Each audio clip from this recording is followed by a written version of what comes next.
Hey everybody, and welcome to the Sunken World Saga. This is a Dungeons & Dragons actual play 5th edition live stream, where we have 4 groups of 4-player characters. Tonight we are going to be returning to the Order of the Lion's Hope. This is a specific unit within the Knightly Order, the Lion's Hope. They are the Lion's Hope operate as sort of protectors of the realm of the Empire of Hallandor, but this specific group, they act as somewhat of reconnaissance agents and commandos going in behind enemy lines, that sort of thing. And they are currently chasing after the tail of a former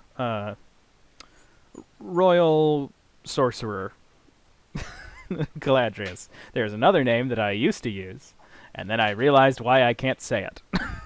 But Galadrius has a list of locales that are connected to his scheme to create a new world using something called the World Egg, something that the party have seen in his possession. In chasing after him, they have come to Dasaro, the neighboring nation to Hallandor, to its northwest, that is, as it has been for the last 50 or so years, being invaded by Hallandor, but the fighting is definitely to a standstill. The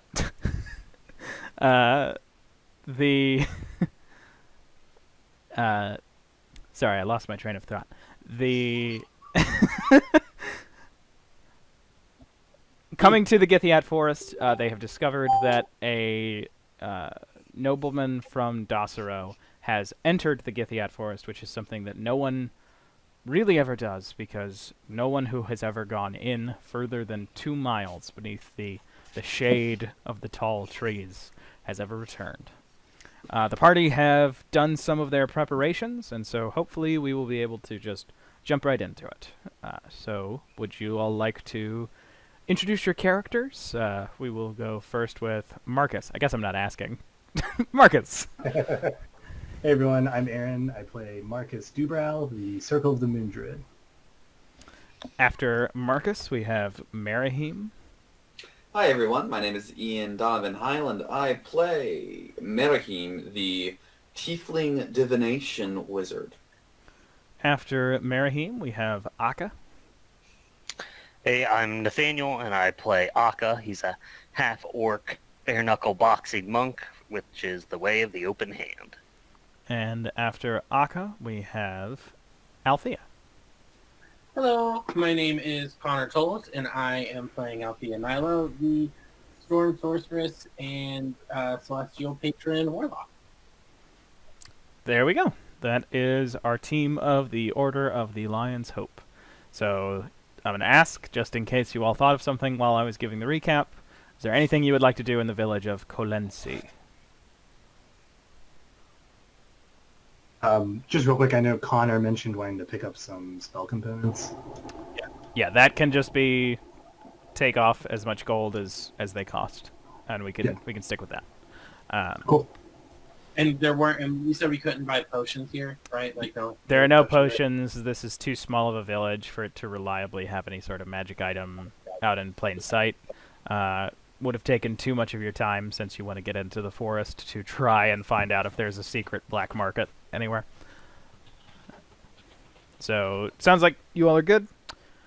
And you all, the next morning, trace your way to the outskirts of the Githyanat Forest. Even though the sun is already in the sky, despite it being autumn, the sun is relatively high. There's a lot of white noise. You see that there is not much sunlight getting through the trees. Each of you will be able to see relatively fine, but it will be a long road, and you won't be able to see much coming or going. You have not passed into any of the trees just yet. While we're walking, I'll just say, yeah, you know, I've been thinking a little bit about this forest here, and I know that, yesterday I was saying I know a lot about it, but I realized that I think that's the part of my brain that the mushrooms kind of grew into. So don't quite remember as much as as much as my advisor would have liked, I suppose. Um, but yeah, one thing I would say is that maybe we should be a bit careful for smaller people. Like I know I'm a smaller person, but I think that there's some people that say that there are creatures who live in this forest who are well, they're not smaller than my finger, but they're probably about smaller than yours, Akka. He looks at his giant meaty hands. Well, that's not that small. Yeah, but still, just be careful where you walk. You wouldn't want to walk on any of them. Also, they have these big, well, I say they're big, but they have these structures that change size. So, they might also be quite small, like the people. But yeah, just it would be nice if you would like to just keep an eye out when you're walking. Make sure that you don't. Can I roll an Arcana check to see if I've heard of such creatures, or really any sort of check? But like, they're like humanoids. It sounds like, right? Yeah, you could roll. I'd say roll an Arcana check. It'll have to be pretty high to get anything more specific than you've heard something vaguely like this. Yeah, I mean, I don't want to brag, but I'm a bit of an expert on this forest. But Marcus, is it true what they say? Is there a giant mystical ape man that eludes everyone that lives on the edges? Yeah, but he loves garlic, actually. Ooh, I So- actually love that. So what's the 2d20? Are those your portents for later Those are my today? portents. Okay. Yep. So the 17 for this talk of small folk. This sounds similar to what you have read about in the world of spirits, which I don't know if it's something that's super important to Merahim. But I mean, it's certainly he's interesting. Spirit, so he's. Oh, yeah, that's pretty, true. I assume that we would have read quite a bit on it, especially because he did all that research on the lasso, so thread. That's true. Okay, so this does sound familiar to you in just something that you've read about being something that's kind of... Every country has these sort of myths about little folk who come in, do mischief, or, come in as very small creatures, and then if they're disrespected, they become very large creatures. That sort of thing is kind of commonplace. And it sounds like what Marcus is describing is similar to... You've heard them described as a number of things. You've heard them described as pixies, gnomes, brownies, brankins, and smurfs. Okay. Anyways. Oh, good. Would it be advantageous if we, we're not seen going through here? Yeah, they'd probably be best, but gotta be honest, I think that, the trees are as much of a problem as any of the little folk that we might run into.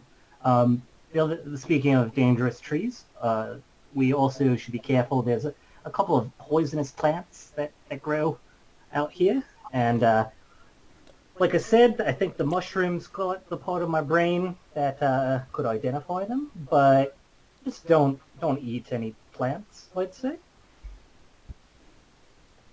All right. Plants in the ground, like it's okay if we have some vegetables on us and I eat those. Oh yeah, Aki, I know you're watching your figure still, so you could eat those vegetables if you like, but Look, it's superfoods, okay? It's good for anybody.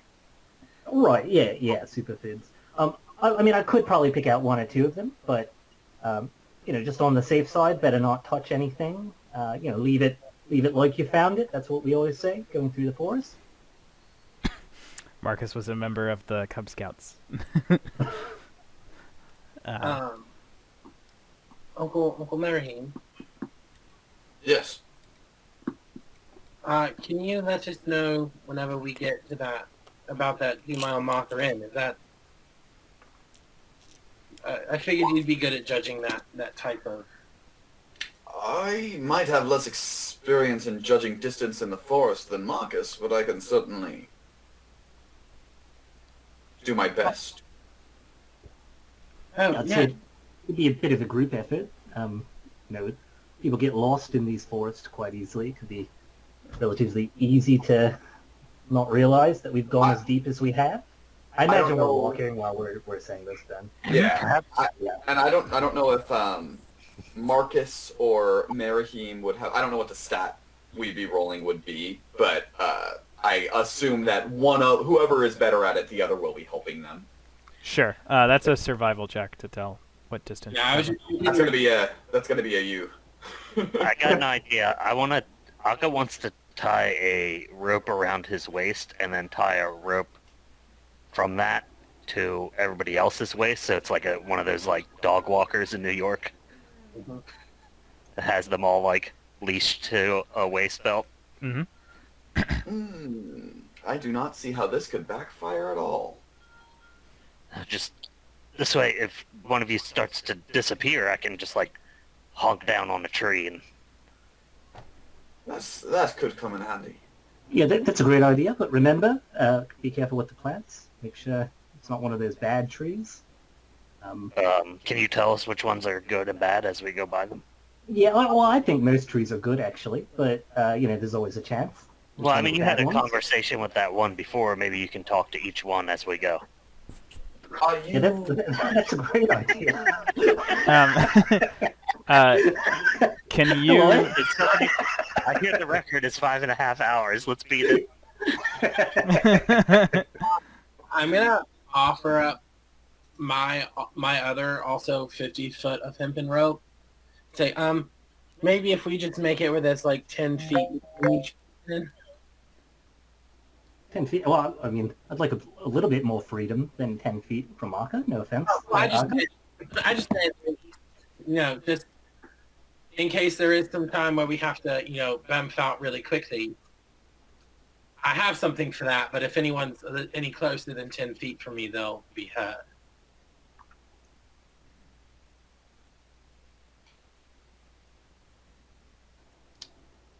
Yeah, right. So you're gonna tie these ropes to us? All right, Okay. here we go. I'll tie them.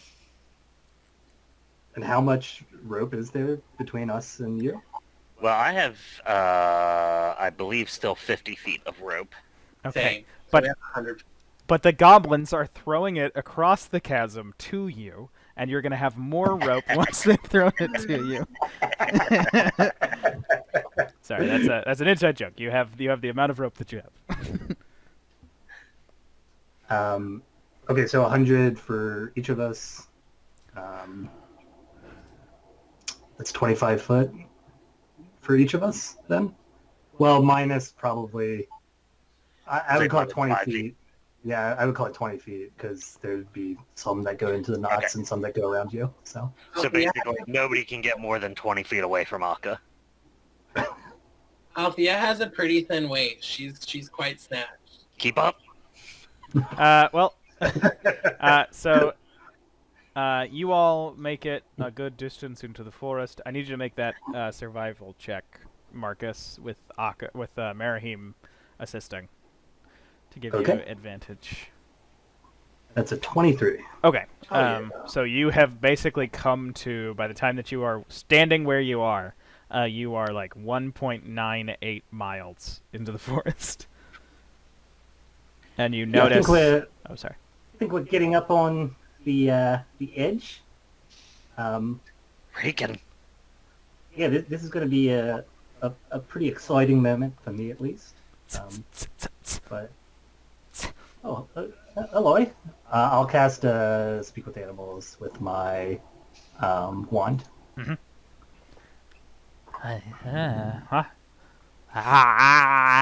You notice it's like, it looks like it's yawning, and then it like touches its nose, and it goes, "Speak? Speak." Yeah, hi. Oh! I'm Marcus. Ah! Yeah, hello. And this is Eka and Uncle Marahim, and back there's Althea. What's your name? It like squints its eyes. Short tail. All right, Shortail. Nice to meet you. Uh, Is this your home? Yeah. no. Deeper. Going to village to steal. Oh, yeah. Do you have food you don't need? Yeah. Hey everyone, this is Shorttail. He's looking for a bit of food. Anybody have Eka, you have any of those vegetables that you don't like? I think that you've never been a big broccoli man. Maybe some Yeah. broccoli.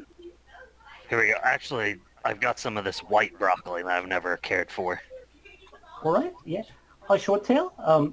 Aka back there. He's got some white broccoli for you. Would you like that? Yes. You want me to All right. give it to the Raken? He holds out his little hands. I'd say so. I I'll- think you'd I'll appreciate try. that. Toss it to its hands. And he just eats it and like rolls it in his hands while he's eating it, in the way that raccoons do. And then he finishes it and he goes, turn back. Yeah, the thing about that there, Shorttail, is that we'd like to go forward, and we're looking for a bloke named Caladrius. I don't know if you've ever met him before. No. Elves. Yeah. Elves kill you. Yeah, right. Well, I was hoping that my winning personality might, let them let us in a bit further into the forest. Elves kill you. Yeah, you keep saying that. How do they tend to kill people when people go in here? Ones in different colors kill different. See, Yeah. bow. See, rope. See, spear. Hmm. Yeah, do they ever try to kill you, Shorttail? No. That's awfully nice. Four tribes what? eat different fleshes. Four tribes eat different fleshes. Hey, everyone, Shorttail here says that the four tribes of the elves eat different fleshes. Yeah, Shorttail, another quick question. Do you think that, do any of them eat like people flesh, like us? Shorttail has not seen people come in since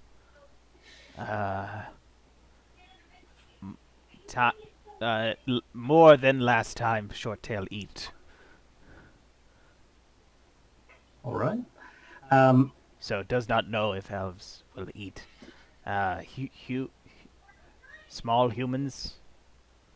Yeah, Humans right. with horns and skin. Mm-hmm. All right. Well, that's awfully kind that you would think of us like that. I think that we're going to keep going, and then in common. Yeah. Does any of the rest of you have any questions for our friend Shorttail here before he heads off to grab some more food? If we were to look like him, would they leave us all alone? Oh yeah, that's a good question. Hey, Shorttail, do you think that they have any way of telling that you're like a real animal, or if we were to look like you and your family and friends, would we be able to pass through the forest? He squints at you and says, "How look like me? How you look like Right. me? Yeah, I understand how that could be a bit confusing. You not look like yeah, me." I'm gonna eat a piece of green broccoli the same way that the raccoon did. He seems to have a moment of understanding. well, you know how there's magic streams in here that can have kind of wacky effects on people. We can kind of do that ourselves without the streams. Just you go. Elf kill you. Yeah. Oh, yeah. I think you mentioned that. All right then. Well, good looking out. Does he know the full? Did you say something about colors out loud? I don't think I did, but we can retcon that I did. No, if you didn't say it, I ain't gonna ask it. Oh, okay. Yeah, I said that there are 4 tribes, but I didn't mention colors. Did you know who the full tribes are? All right. Yeah, Short Tail. One last question for you, and then I'll let you go. Actually, for your time, here's a ration. You might like that. Yeah, Althea back here wanted to know if you could tell us a bit more about these 4 tribes. Just some details. Kill Anything like that? Yeah, each kill- other. Kill humans. Oh, they kill each other. And Mhm. non-elf and elf not from woods. Spear ones, no survivor. Rope knives, they capture. Never see bow. Tribe at hearth, they don't come out much. Yeah, well, is there one of the 4 that you would say is the most dangerous, or a part of the forest that you would especially recommend us not go? They show everywhere in forest. Yeah. Camp of spear, and he points this way, like sort of to your northwest. Yeah, he's saying that the spear elves live that way, everyone. The last one that he mentioned was elves at hearth. They don't leave much. Yeah, hearth.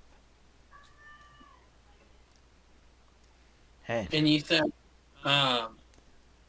rope takes all prisoners or just one prisoner? prisoners. Prisoners. Hmm. Those are never seen, and then the hearth don't leave.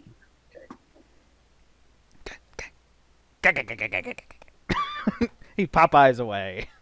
All right. Yeah, we'll see you then, Short Tail. Good luck with your food. Yeah, he was just talking about the different tribes that live here. There's 4.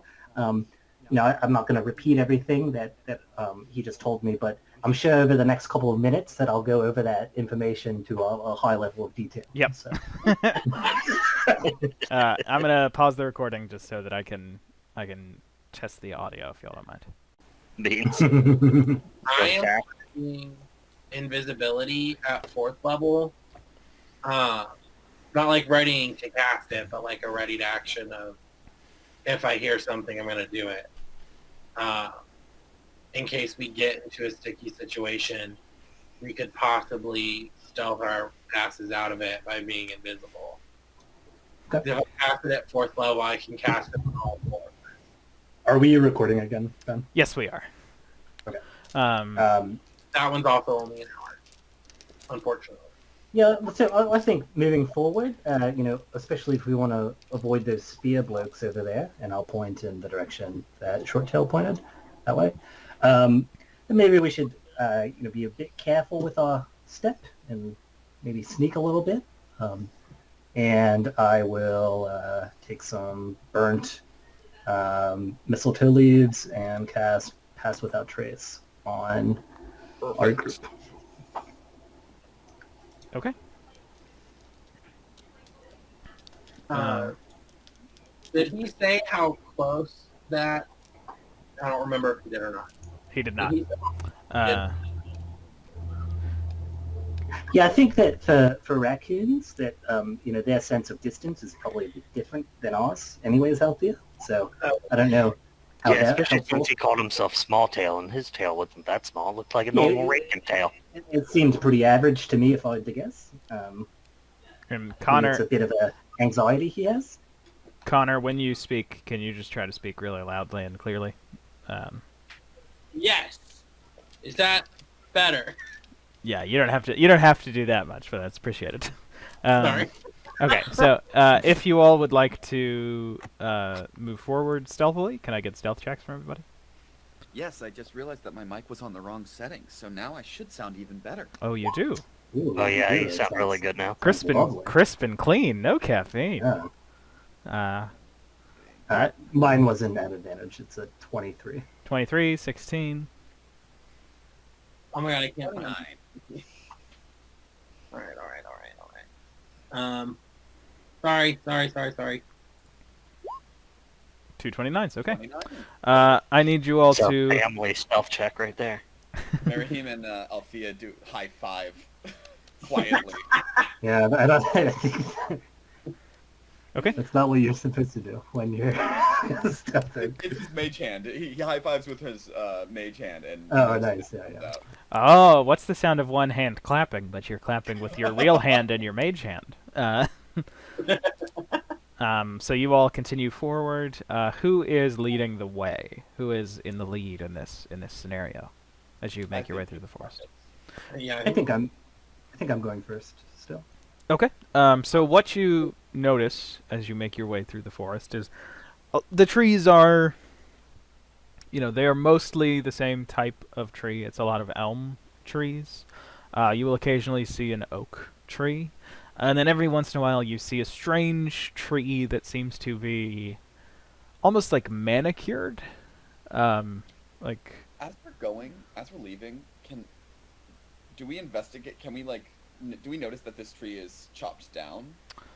Well, it's not chopped down. I see. It fell down. Yes, this one, you notice it looks like it was struck by lightning if you investigate it. Interesting. Okay. But you notice that there are a few of these trees that seem to have been affected by, mortal hands as you pass that 2-mile mark.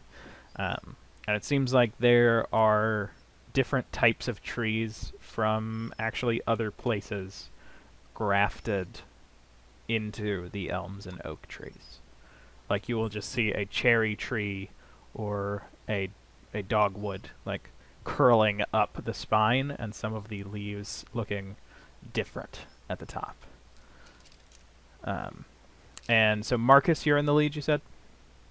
Yeah. Do you want my passive perception, or do you want me to actively make a check? If Marcus is actively looking around, you can make a perception check.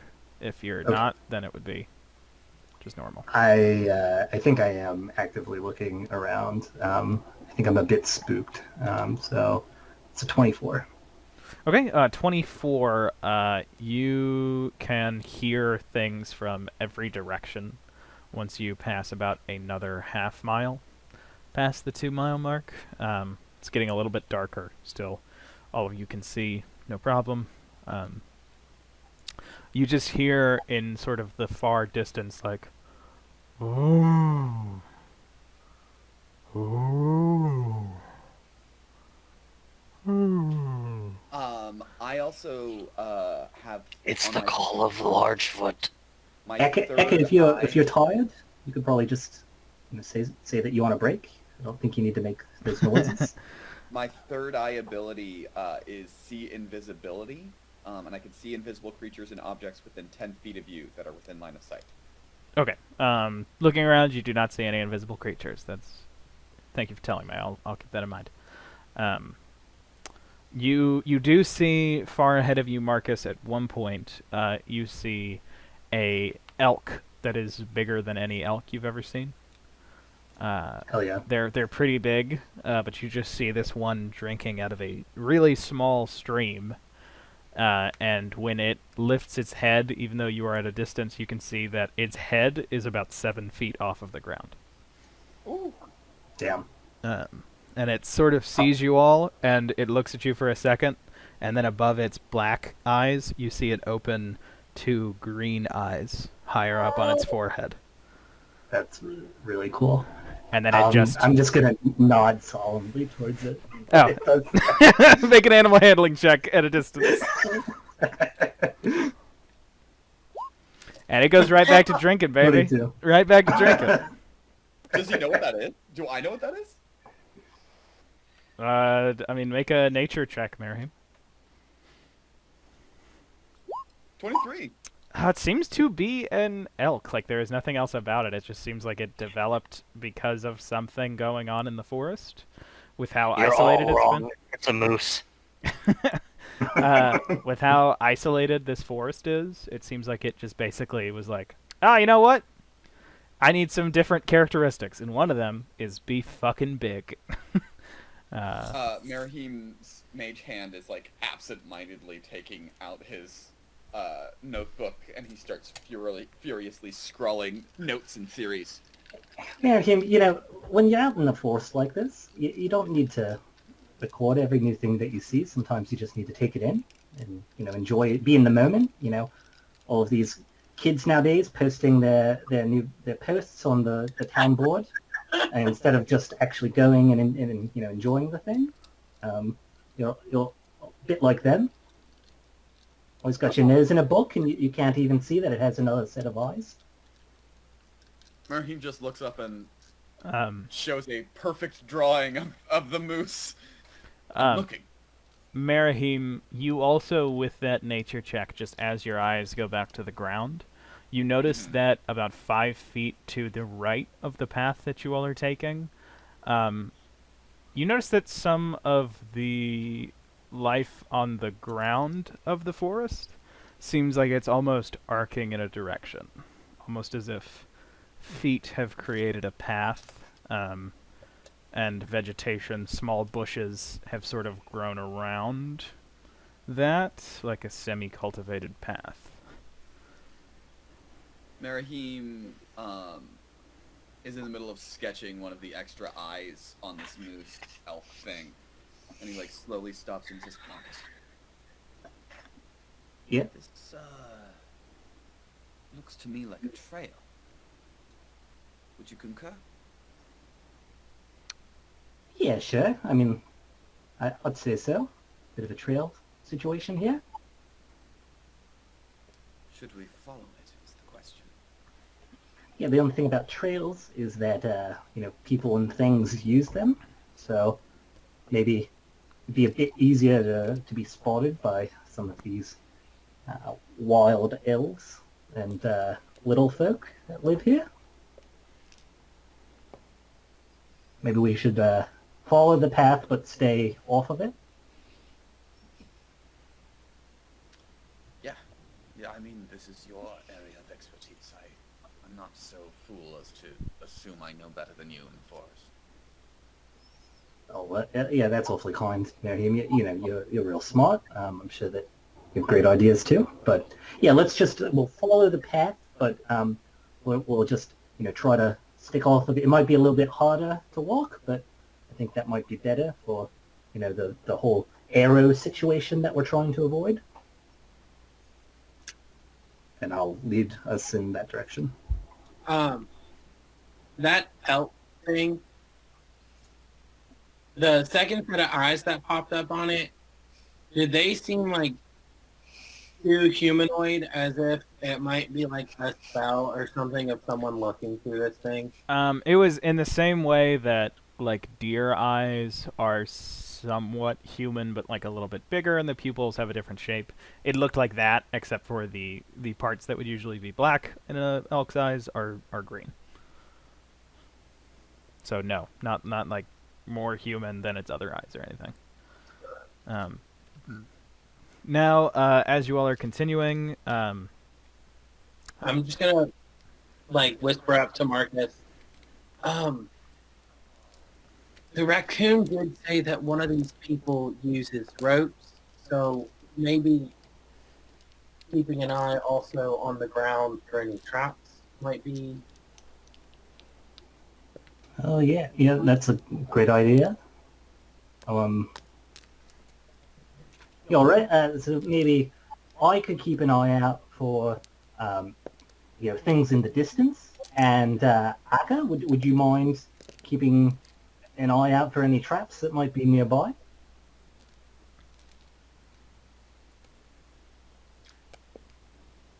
Sorry, I was muted. Sure, I'll give him a look-see. Now, okay. Merahim wears glasses, so I assume, and he's a bookworm, so I assume that means that he's far-sighted, like that, right? Like that's how that works, right? Like he's better at seeing it from a distance because he spent too much time reading. Sure. So I'll be helping Marcus pay attention to the to like what's around them, especially since I've got that like potential invisibility thing. Okay. Actually, I'm just gonna look for things within 10 feet of us. I'm just in- gonna focus on that. Investigation, Nathaniel. Okay. Marcus, since you are in the lead, you don't see any like snares or anything, any pits. Akka. Marcus, since you have taken the lead, I need you to roll a d4. Okay. 4. Nice. Maybe. Max damage. Just real quick,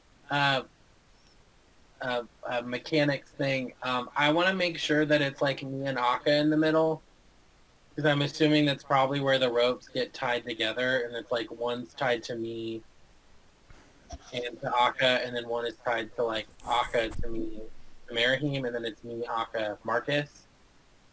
Because if we do need to like hop out of there and run away in different directions, my like thought behind it is I can teleport Marcus and I, so then the ropes will fall and no one's connected. Okay. Okay. I didn't actually follow that. I just trust you. Yeah, and I think I'd be fine anyways with wild shape, but good thought. Sure. Marcus, can you make a perception check with advantage on seeing something from the distance with Marahim's assistance? Great. Another quick question while I make that, Ben. Do you want me to, like, how long have we been walking for? 18. Should I cast another round of Pass Without Trace? By this point, you have not been walking long enough for Pass Without a Trace to have gone up. Okay, great. But yeah, I got an 18. Yep. Big forest, very dangerous. I'm sorry. There's going to be a lot of a lot of checks if you all want to keep going through it. And you make your way, and you don't notice it right away, but then you hear a creaking coming from a tree that's very close to you. You all have basically walked past this version of the map, but with enough differences to know that it's you're not going in circles. But Sure, you've I only have so many maps. You hear a creaking, and you notice something moving on the front of the trunk. And as it moves, you notice the bark is shifting so that you are now looking at the face of, like, a baby on the trunk of the tree. Baby, what are you doing here? It's not safe. A 24 Arcana check, because that sounds freaky and magical. Yeah, as it starts to cry. And that is horrific.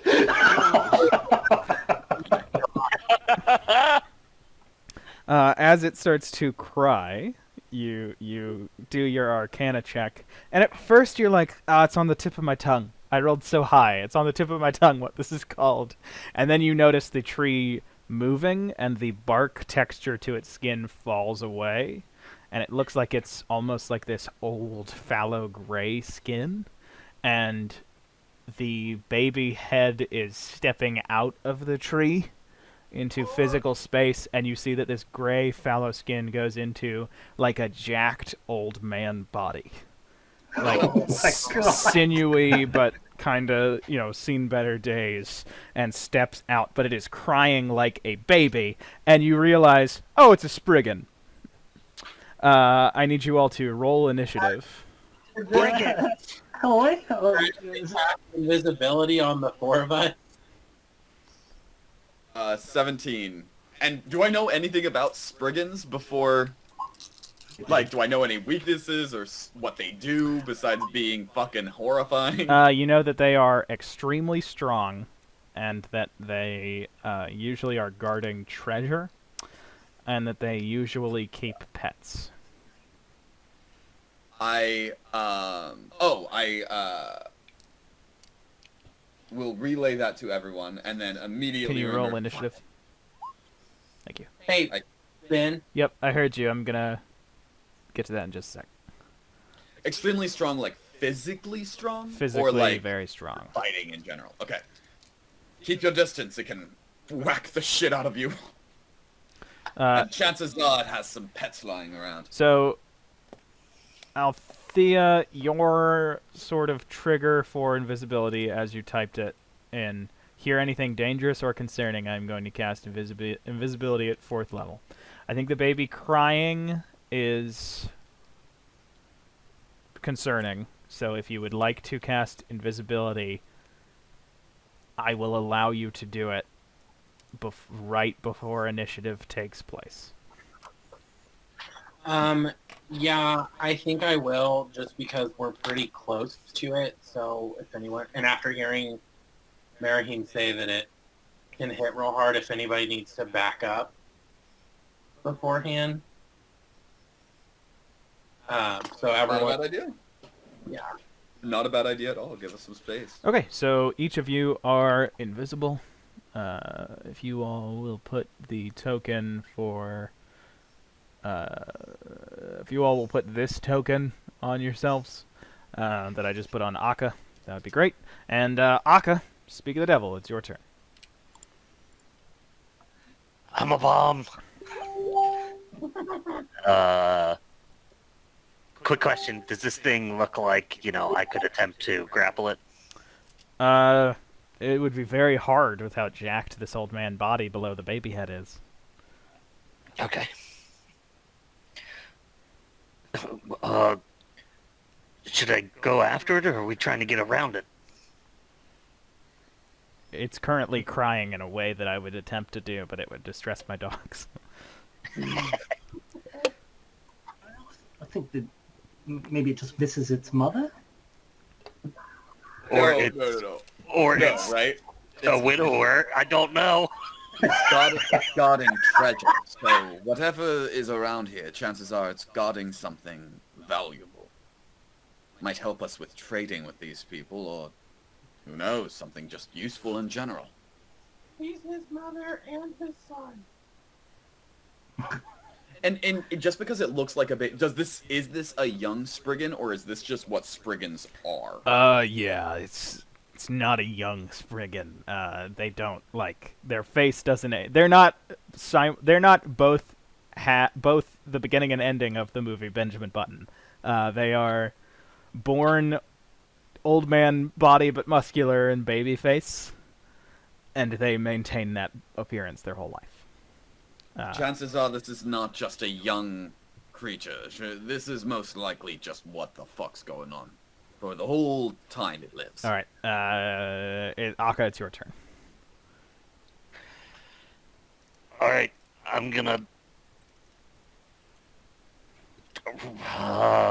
run up, and I'll just try and lock it up. Marahim forward, right? No, Marahim's 20 feet behind me, tied to me. Oh, okay, I see. Yeah. Yeah, I'm not going to be tracking that at all. Just so you all know. Yeah. That is not a Connor, mechanic I designed. I'm not going to pay attention to it at all. Connor ixnayed my dog walking leash theory. All right, so you've run up to the baby. Yeah, and I'm going to attempt to attack it with just a punch. All right, what was the roll? Punch that baby. 25. 25 will hit the baby. I'm Alright. And he says, All right, it's going to take 9 bludgeoning damage. and in an old man voice, he says, "Knock the mama." Just kidding. He just keeps on trying crying. to curse me. And with that attack, I will spend a key and attempt stunning strike. So it needs to make a con save. The DC is 15. Okay. I'm gonna roll this one. I'm gonna roll all of my stunning strike con saves in the chat. 23. Okay. So it shrugs off your key point and keeps on wailing.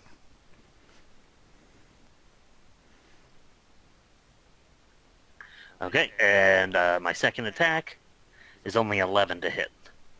Okay. A 11 does not hit. It bats your fist away. Anything else? Yeah, I'm going to use my bonus action to attempt to grapple it. Okay. Yeah. So contesting athletics checks. Oh, All right, it beats you. I've been having such good rolls, and then this happened. No. All right. Next up, it is the turn of his pets. I told you it was cursing me. So you all You know- hear something running from 3 different directions, as if returning to the call of their master. And Aka's no longer invisible. Is he attacked? Okay, thank you for telling me. Oh yeah, I'll and- remove it. You all see a few non-invisible. It looks like some bears are running towards you, but their faces look like someone's cut an apple open. Oh my god. And then you realize that those are eyes, and that's a beak, Fuck. and you are facing down 3 charging owl bears. You mean we're being pursued by 3 Exit owl pursued bears. by owl bears. You see them. They get to there on their turn. And next up, Marcus, it is your turn. Okay. For my standard action, I am going to take some sugar out, some grain, and some fat, and I'm going to spread it across my hands as I cast Insect Plague on myself. So any creature that is within, I think it's 10 feet, might be 5 feet, will need to make a Constitution saving throw. It's around 20. It's 20-foot radius. It's around 20 you. feet. Oh, wow. Okay. Do you not want to do so that because of where you are? Yeah, I'm going to move first then, if that's all right. Yeah, no problem. Yeah, sorry. I'm going to move to here. And then I'm going to do it. And unfortunately, Akka is still in it. But You said a con save? yeah. All right. It only got a 7, so it will fail. And this is an AoE, not a targeted effect, technically, yeah? Correct, yeah. Okay, so So the owlbear needs to do it as well. oh, sick. What type of insects do you have? Are they locusts, just like the spell says, or? Yeah, like the spell says. I actually think that maybe it's a combination of insects, like the different insects I've become friends with over time. So I think that mostly it's like locusts, but there's some like bees in there, and there's some flies and that sort of thing. So I also imagine that Marcus is like saying hello to them as they buzz around him. yeah. Oh, great to see you here, Nancy. Glad that you joined us. And yeah, so the owlbear also needs to make it. Okay, yeah, he fails as well. Okay. And you just And hear then as it starts to swat, like, I didn't even try to get honey today. It also so I went ahead and rolled the damage as part of the spell, so that's what the 27 is. And for my bonus action, then I'm going to turn into a rock elemental using combat wild shape, and that's my turn. Okay. Here you go. Let me give you control. That beat up Akka pretty hard. There we go. And alright. So you've still got your thing up. There we go. And next up, Marahim, it is your turn. Okay, so Merihim's gonna back up, per his own advice, and is he still hidden? He is still he's invisible, invisible. yes. He is invisible, yes. Yeah, I think that, just because some of his bigger, like, area of effect spells might only affect Akka and Marcus, because they're all like psychic shit. I'm gonna do.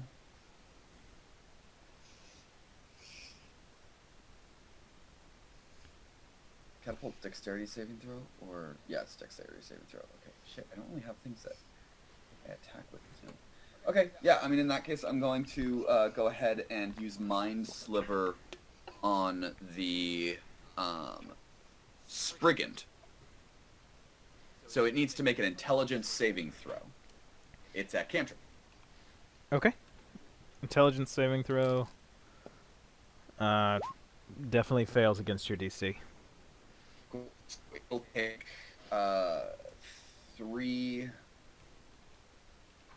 Ooh, fuck yeah! 15 psychic damage. And it does that. So it's next time it makes a saving throw, it has to subtract 1d4. Okay. Yeah, you just notice it takes one of its huge gray hands and just bashes it against its tiny baby forehead.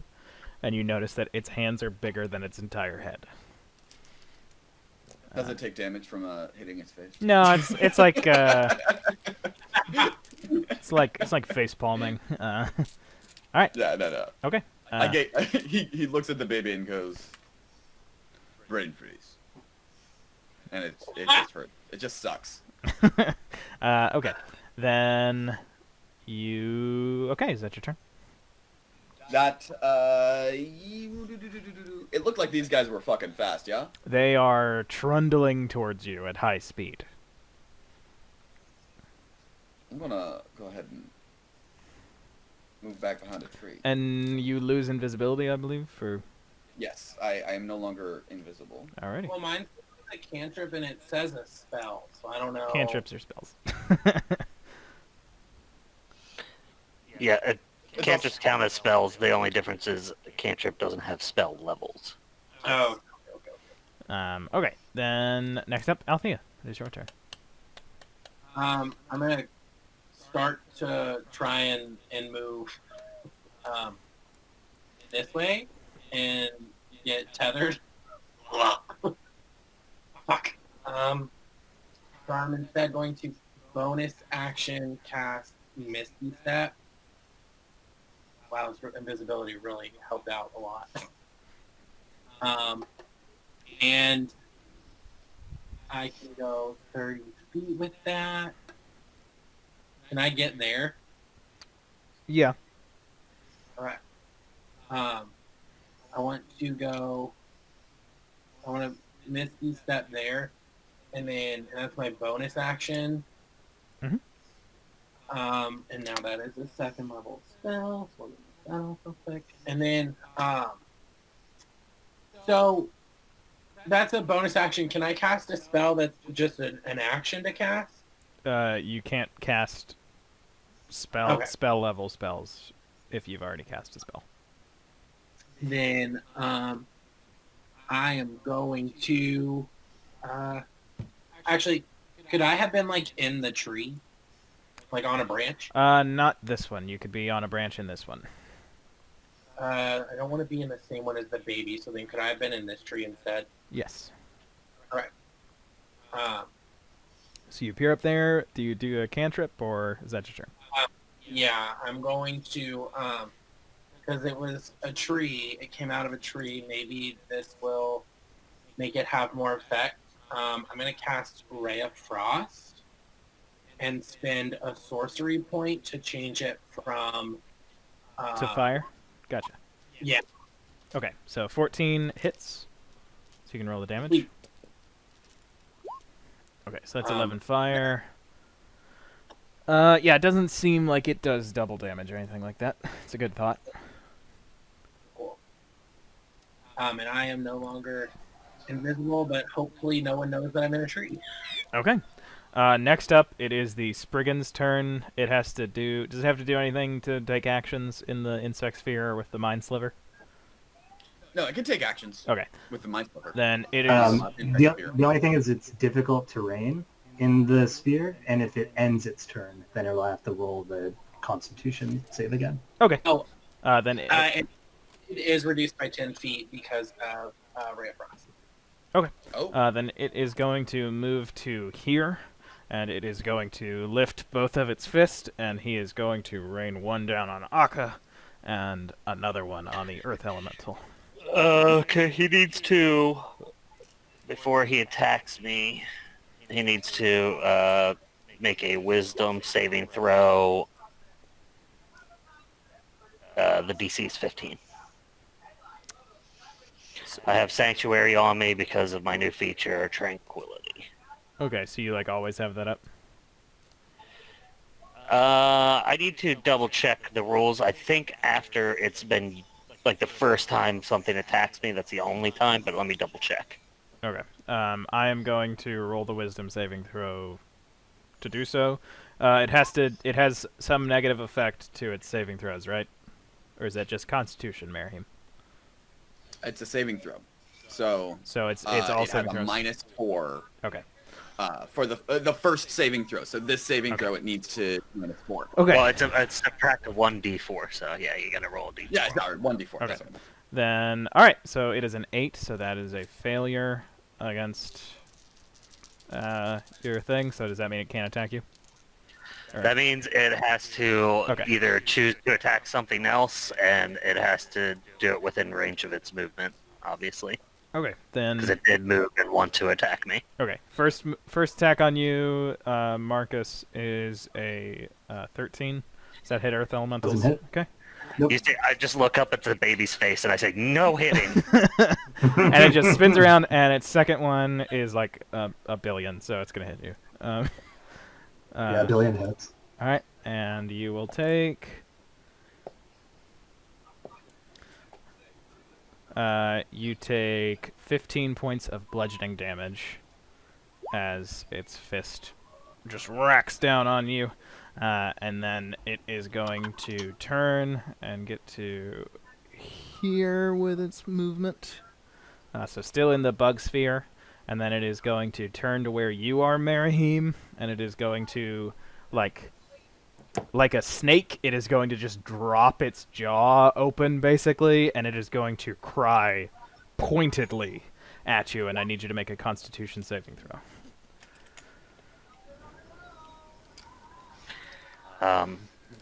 Do I get an attack of opportunity as it moved away from me? Yes, you would. Merheim, can you make a Constitution saving throw? Sure. So it took another 15 points of damage. Merheim, you have failed, so you will take some thunder damage. Yeah, sorry, the 22 hits. Okay, that's 7 bludgeoning. As I spank it on its bare bottom as it runs away, and I said, "No hitting." Gotcha. Merheim, you take 18 points of thunder damage as its shriek just cuts into your ears. Okay. Next up in the order, we go back to the top. It is Akka's go. Oh, sorry, Ben, real quick. It needs to make a Constitution saving throw. Okay. Yeah, I didn't make it, so I will give it back 13 health if it passes. It failed with my dice roll, so I'm not going to roll it in the chat, even though I said I would do that later. Oh, no, I only said I would do that for stunning strikes. Okay. Right. Okay, then we go back to the top of the order. Akka. So it does take that damage. Oh, and with the 7 from Akka as well, the Spriggan is bloodied. You see this hideous gray blood pouring from some of the bug bites. Okay. And I have half movement, right, Aaron? Yeah, as long as you're in the radius. Can you put a aura around you since you located it on yourself? Oh, I do see it. Yeah, I have one on. Oh, I don't see an aura for some reason. You might have to say show to players or something like that. I have just given everybody permission to see it. So hopefully you can see it. Okay, I can see it now. Okay, good. Alright, so it's going to take me 10, 20 to get here. And I have 30 feet of movement left. Alright. I'm going to move 15 feet to here. and start wailing on this thing. Okay. All right, 17 hits.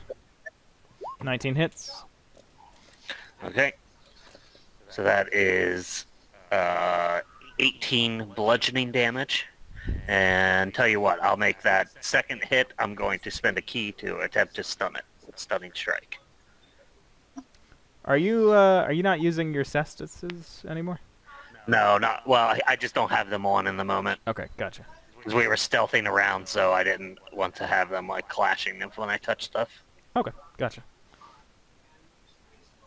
So sorry, what did you... Oh, you did the Stunning Strike? Okay, then I will roll that. Yeah. DC 15 con. Fails. Stunned. Okay. And in that case, I will also spend a key point to do Flurry of Blows and do 2 more unarmed strikes. Alright, 26 and 19. Yep, those will both hit. Alright,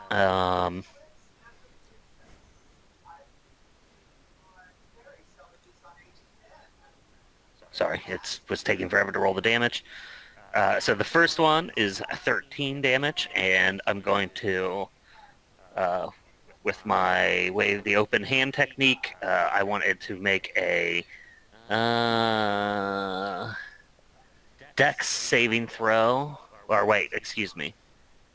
Yeah, a Dex saving throw of 15 and see if it goes prone. Okay. Yeah, it doesn't beat 15, so it'll go prone. Alright. And the second damage will be 9 bludgeoning. Yeah. Alright. And, okay, I still have movement, so I'm going to run 15. Let's see if I can make it. Nope. Not even close. So 15 plus 20 is 35. I got 15 more feet. 5, 10, 15. And that's my turn. Sorry. Okay, gotcha. It just, I hope this doesn't sound mean, but whoever is watching RuPaul's Drag Race in their house, if you could just mute when you're not speaking, that would be helpful. Wow, and it's Pride Month, Ben. You're right. Let's get copyright struck by someone who's famously very cool about their shows showing up in other places.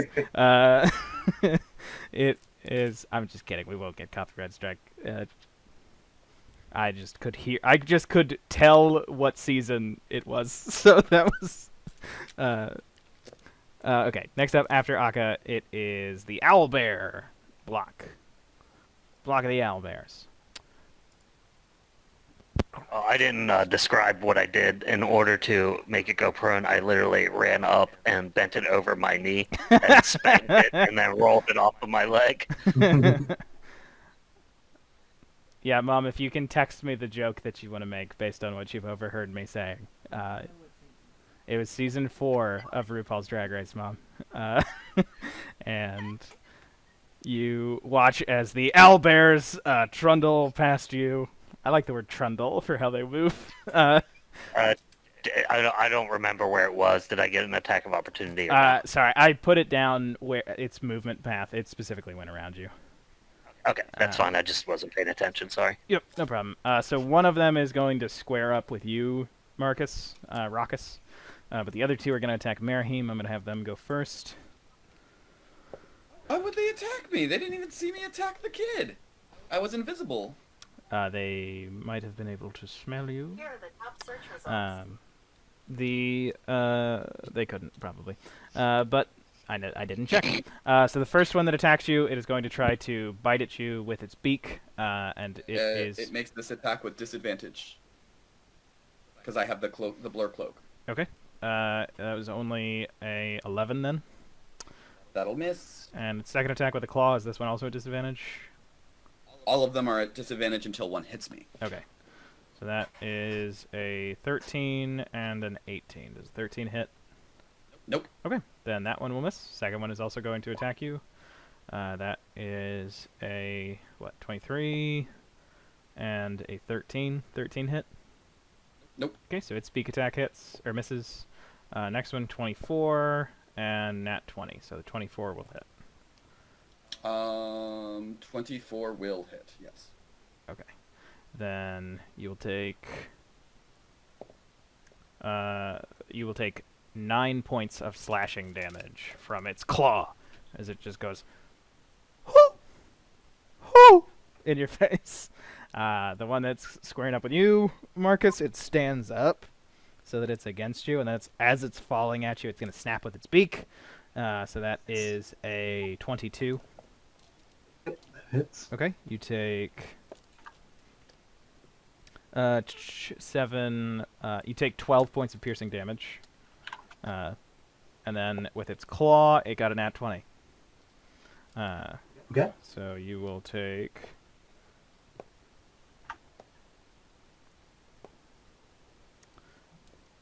26 points of slashing damage. Wow. Okay. All right. You maintain concentration, so it will have to make a Constitution. Constitution. It fails. Got a 14. 17 points of piercing damage. Okay. Ooh. You have bloodied this owlbear. Okay. All right, and next up, it is your turn, Rockus. Great. Can I occupy this square or no? Which square? With the log. The one with the log? like- Yeah, you big enough, Rock Boy, you can just crash through it. That one's like decayed wood. Okay. I'm going to move here then. And I will go ahead and attack twice with my multi-attack onto this owlbear in front of me. So I'm bringing both of my large gorilla-like arms down onto it. That's 27 to hit and a 10 to hit. 27 will hit. Okay, and that's 12 points of bludgeoning damage. Okay. Last legs for this owlbear.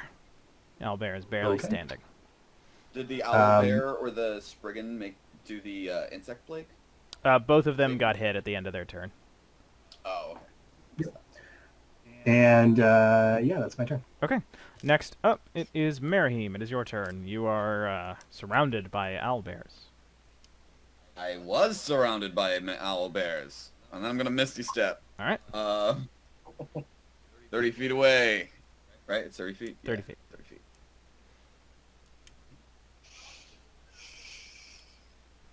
If I enter the insect plague space, will I get hurt by it? Yes. Okay, then no. I don't want to be that. Or super great. So I'm just gonna. Ooh.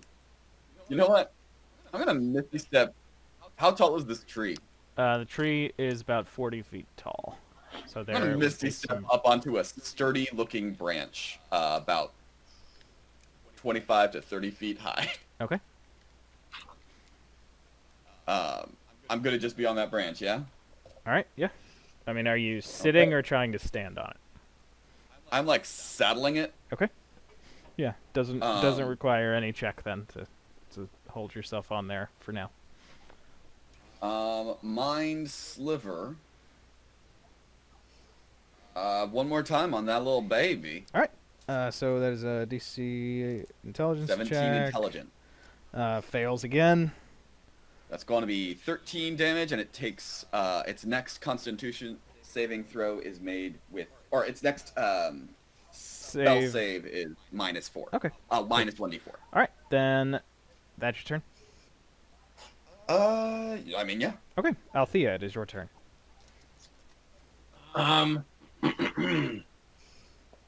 I am just because I don't really know what else to do, and I kind of don't want to use the spell slot. I following Uncle Merihim's lead because that talk we had really put things into perspective. I'm gonna send out 3 Eldritch Blasts. And can I do them non-lethal? We've set the precedent that you can before, so yeah. I just had to leaf through my mind puzzle. Mindbinder. I'm gonna do one at a time, and I'm gonna do first one's at baby. 19 will hit. Nice hit.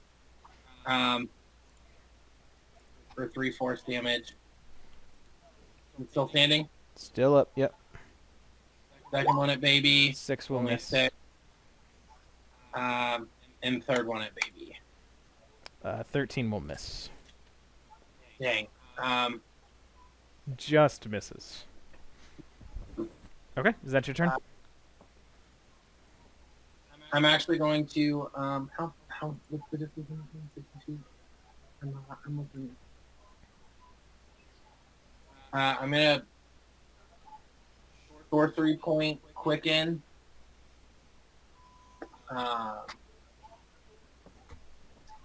3 more.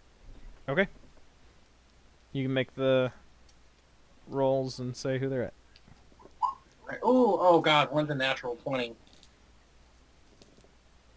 So it's 29 and then a natural 20. Okay, I was hoping that you would say who they were at as you were doing them, but it's Yeah, no big deal. would have been, Honor system. yeah, I would have been going at baby again. So All then of them? baby, Okay, so the 20 and the nat 20 will hit. yeah, if the 4 didn't take him down, the next one would have been at him too. Okay. All right. So, Baby is still standing. Baby looks almost as bad as the owl bear that's fighting Raucous. All right, is that your turn? Yeah. Okay, next up it is the Spriggan. The Spriggan is going to move right. No, it's stunned. Yep. Okay, then next up it is... Well, it ended its turn inside of Marcus thing. Oh, that's right. All right. Oh my And god. it gets that minus 1d4. It is no longer stun as it ends its turn, though, so it doesn't. But it gets the have minus any d4 from the thing to Mind that. Sliver. So it was a 16. Jesus. 16 becomes 13 plus 5, 18. So it actually passes, doesn't it? Yeah, it passes it. Yep. Okay. damn it. Hey Ben. Yep. Does it take half damage? Does it take half damage? Yeah, it takes half. It takes half. Okay, then it dies. What's up, Althea? If he was stunned, It was also prone. I thought about that, so your advantage and disadvantage canceled each other out. cool. Okay, then there we go. All right, so the Spriggan has fallen. Olympus has fallen. Akka, it's your turn.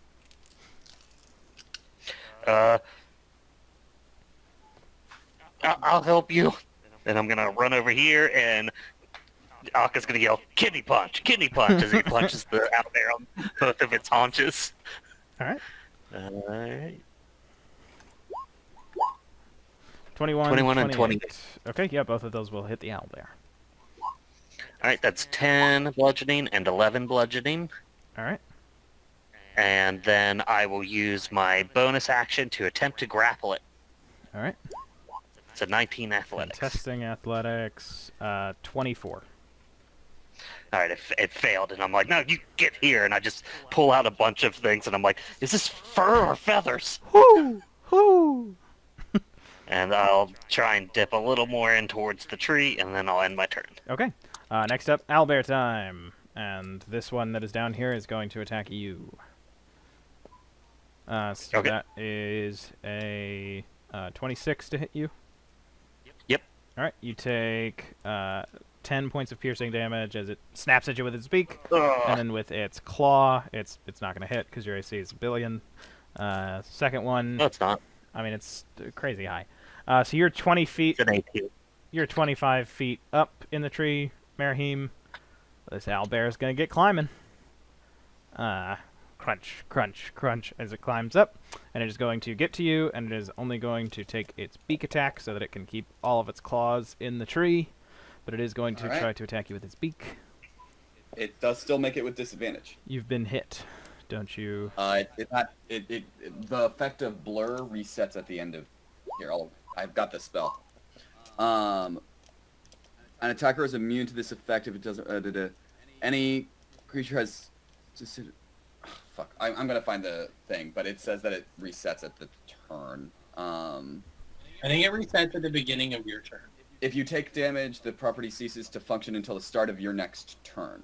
Okay. My next turn, what happened? Yeah. Did you make a concentration check on the damage that you took For what? when you got hit by its claw? I'm not concentrating on anything. It's the cloak. Oh yeah. All right. Then. I'm a fragile boy. I need this, Ben. I know that you like to fuck us up, but I am a fragile boy. Yeah. I would like combat to mean something. But it's a good item for Mary. Okay. So with disadvantage, 15. Is that it? That will miss. Okay. Then it just stays up in the tree. The last one is going to, with its last moments, it is going to say a prayer to whatever owlbears pray to, and then it is going to attack Caracas. That is going to miss for the first one, for sure. Second one will definitely hit, 24. Yeah, 17 is my AC. Strikes its claw against you. Ooh, 20 slashing damage. Okay, and I just realized I have resistance to bludgeoning and slashing. Is it non-magical? It is non-magic. And then it is going to turn, and it is going to attempt to get away from all these bugs that are bothering it. You get an attack of opportunity if you would like. Sounds good. I would like. Yep, that'll It's a hit. 22 to hit. All right. All right. And that's 11 bludgeoning. Yep, you smash it down, and the insects start to pick at it. Hell yeah. Okay, for then them. next up, yeah, great for them. Next up, Marcus, it is your turn. Okay. I'm going to stop concentrating on my insect swarm, and I will use my action. Oh, I don't need to. Okay, so 30 feet of movement gets me here.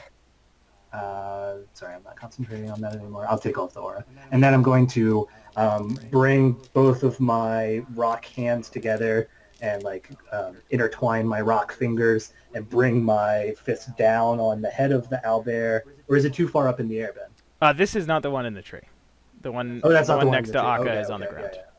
Gotcha. I misunderstood. Yeah, so I'll bring it down on its head and then back onto its back when I slam into it.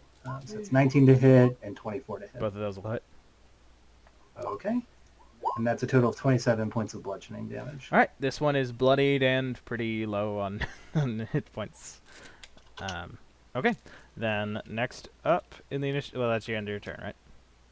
Yep. Okay, next up, it is Marahim in the tree. There's an owlbear next to you, looking at you, into your soul. And I would...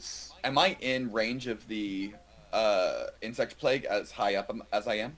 No, I stopped concentrating on it. Oh!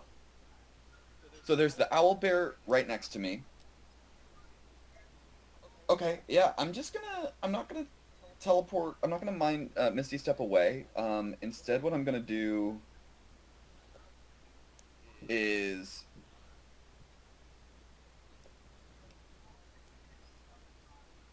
Oh, this could be fun. I'm gonna, catapult, at this thing. Just first level. A, like, sharp-looking, just, like, really any fucking heavy-looking branch that I can, to try and smack it at this thing. So it needs to make a dexterity saving throw. Okay. Yep, that's a 6, so... it will fail. Let me roll a strength saving throw to see if it stays in the tree. Nope. So it is also going to fall and take fall damage.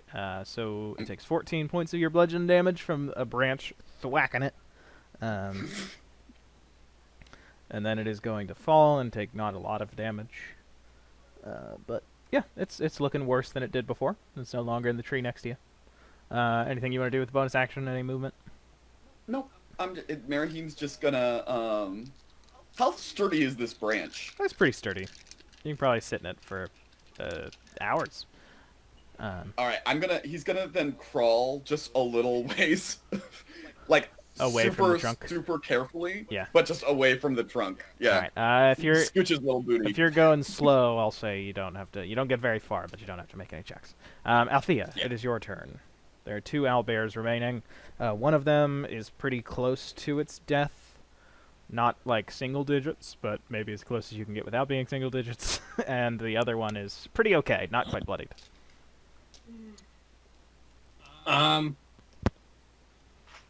Yeah, I'm really far, and I'm up in a tree. So, yeah, I'm just gonna send 3 Eldritch Blasts. I'm gonna send all 3 at the one next to Merrick. Can I see it, actually? Yeah, from where you are, you would be able to see it on the ground. Cool. All right, the 11 is the only one that will miss. 5. Ooh, 18. Okay, so the first one bloodies it, and the second one gets it further down. And then you know what? Just for shits and gigs, spend 1 more sorcery point. And I haven't tried it out, but it seems like it'd be a lot of fun to do. I'm gonna go ahead and I'm a mind sliver too. Slip into that little owlbear's mind. Does it need a high enough intelligence to do it? Doesn't Nope. look like it. Okay. Yeah, it's just a cantrip, so it doesn't have that kind of requirement, luckily. Okay. It does not successfully save, so it will take 14 points of psychic damage. It is now in a worse position than its other owlbear companion. Okay. Then next up, it is Akka. It's your turn. All right. I'm gonna try grabbing my hands around its furry feathers or whatever, and I'm going to attempt to headbutt it. All right. That'll hit. That's 9 bludgeoning. It is just hanging on. And I'll attempt to hit it again with the same headbutt. 16 hits. You have 13 bludgeoning. you have put that owlbear into a deep sleep. I'm going to run to the base of the tree, and then I'm going to run up about 10 to 15 feet, and up the tree, which for him is more, he almost like ape, he like jumps up, grabs a limb, and then jumps up and grabs another limb, and then he's going to drop down on his back and use his bonus Get action his eagle to make on. an unarmed strike on this guy, and I'm going to drop the people's elbow on him. All right. 22 will hit. And That's 13 bludgeoning. you have put this one into a deep sleep as well. The people's elbow really brought it home. And you all now have 2 unconscious and 1 dead owlbear and a dead spriggan. Let's take a 5-minute break because we've been playing for like an hour 20. Cool. So we'll be back in a Perfect. sec. I'm going to stop the recording. Forgot about the countdown. All right, you've just won the fight. I Can just want someone get me to... out of this tree, please? I am very high up. I'll reach if you my drop down, I'll hand. catch you. No, I'll reach my hand up to him, and and then I'll block him create out. like a staircase down with my hands for him. Merhim, bleeding out of his... See you later. Bleeding out of his ears and like out of a hole in his chest from, I think it was a claw, just steps onto Marcus's earthen form and like fussles his tweed vest and steps down. Thank you, Marcus. That's the first time I've ever used that move. It's from, there's this guy I fought once named Macho Man.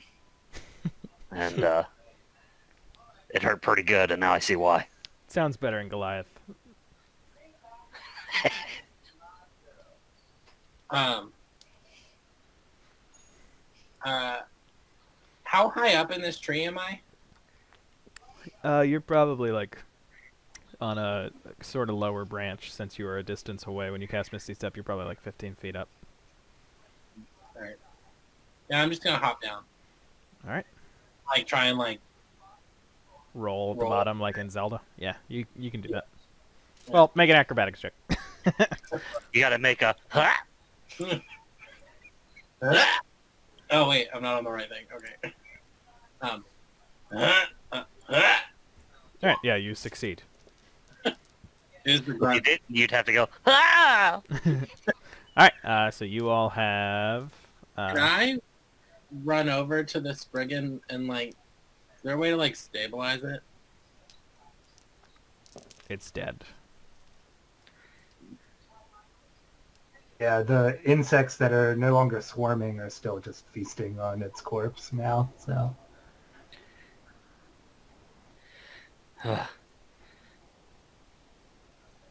Should we keep moving? I'm worried if we stay here, there's gonna be more of them. It's unlikely. What I From With that your 24 very from high earlier- roll, you know that they are very territorial. They would That's not what I was gonna be, say. They would not be partners with other Spriggans. Spriggans do not. They have pets for a reason. They do not like each other. It would be wise for us to search around here. Generally speaking, they do have things that they guard, treasures and the like.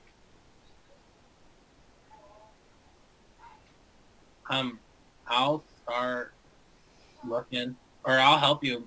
Oh, I can help you with that, Uncle Marion. Sounds like a good idea. Let's look around. Merheem takes a handkerchief out and dabs his ears from the blood and makes an investigation check. Okay. As he searches around. I am going to stay as an earth elemental then, and if anybody needs any help like moving large things, I will do that. That was a 27 investigation. Nice. Marion, you get back 7 plus.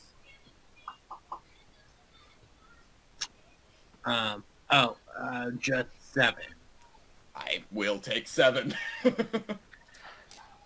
Anything I'm else? gonna- Weak baby.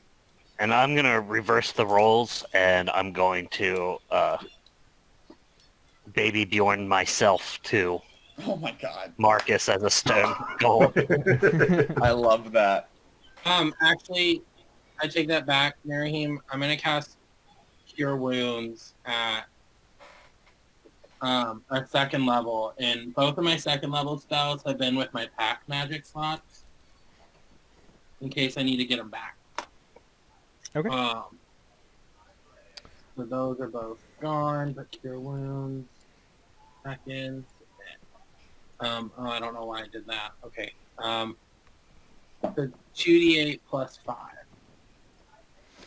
Okay. So Merihim, with your investigation check, you notice that beneath the roots of this big tree, there is a section of dirt that is like really fresh, and so that you are going to be once you dig there a little bit, you find 500 copper pieces that are not recognizably ancient, not Hallandor or Dossero mint.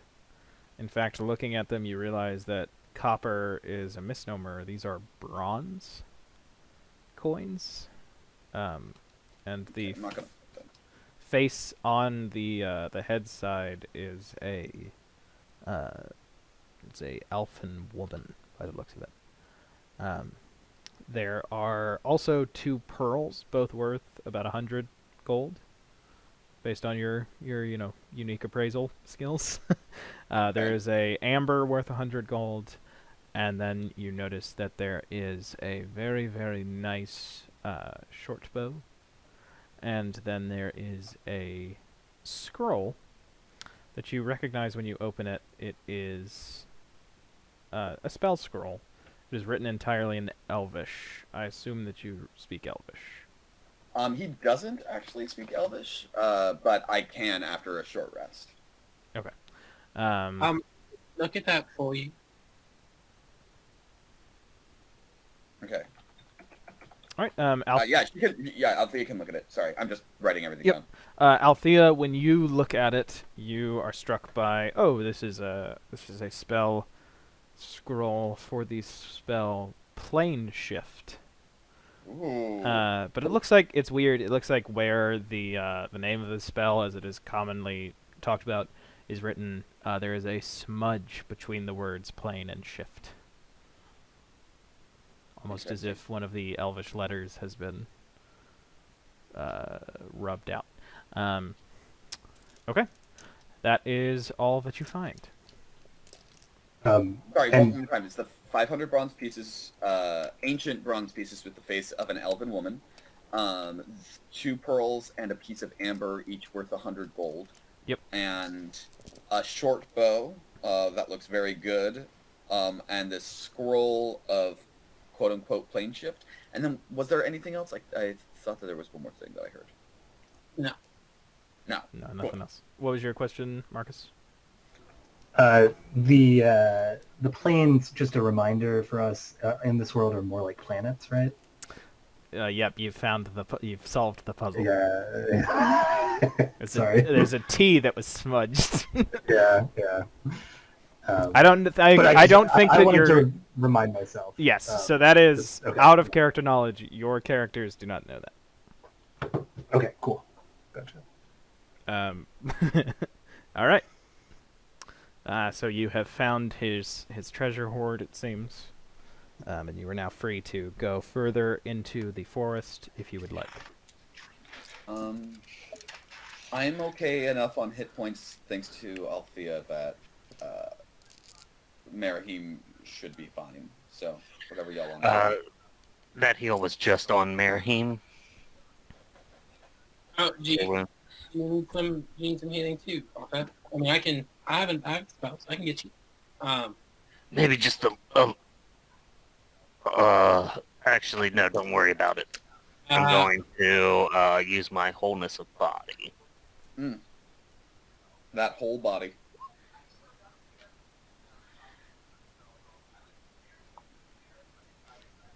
Alright, so 3 times my monk level is 33. What does that look like when you do it, Potts? I think he just, like, flexes really hard like a bodybuilder. Yes, And it's just, like, the muscle tenses so strong that it, like, literally, like, pushes out any kind of, like, extra blood or anything like that, and it just kind of scabs over real quick. Yeah, Ew. he looks like me my second day back in the jump.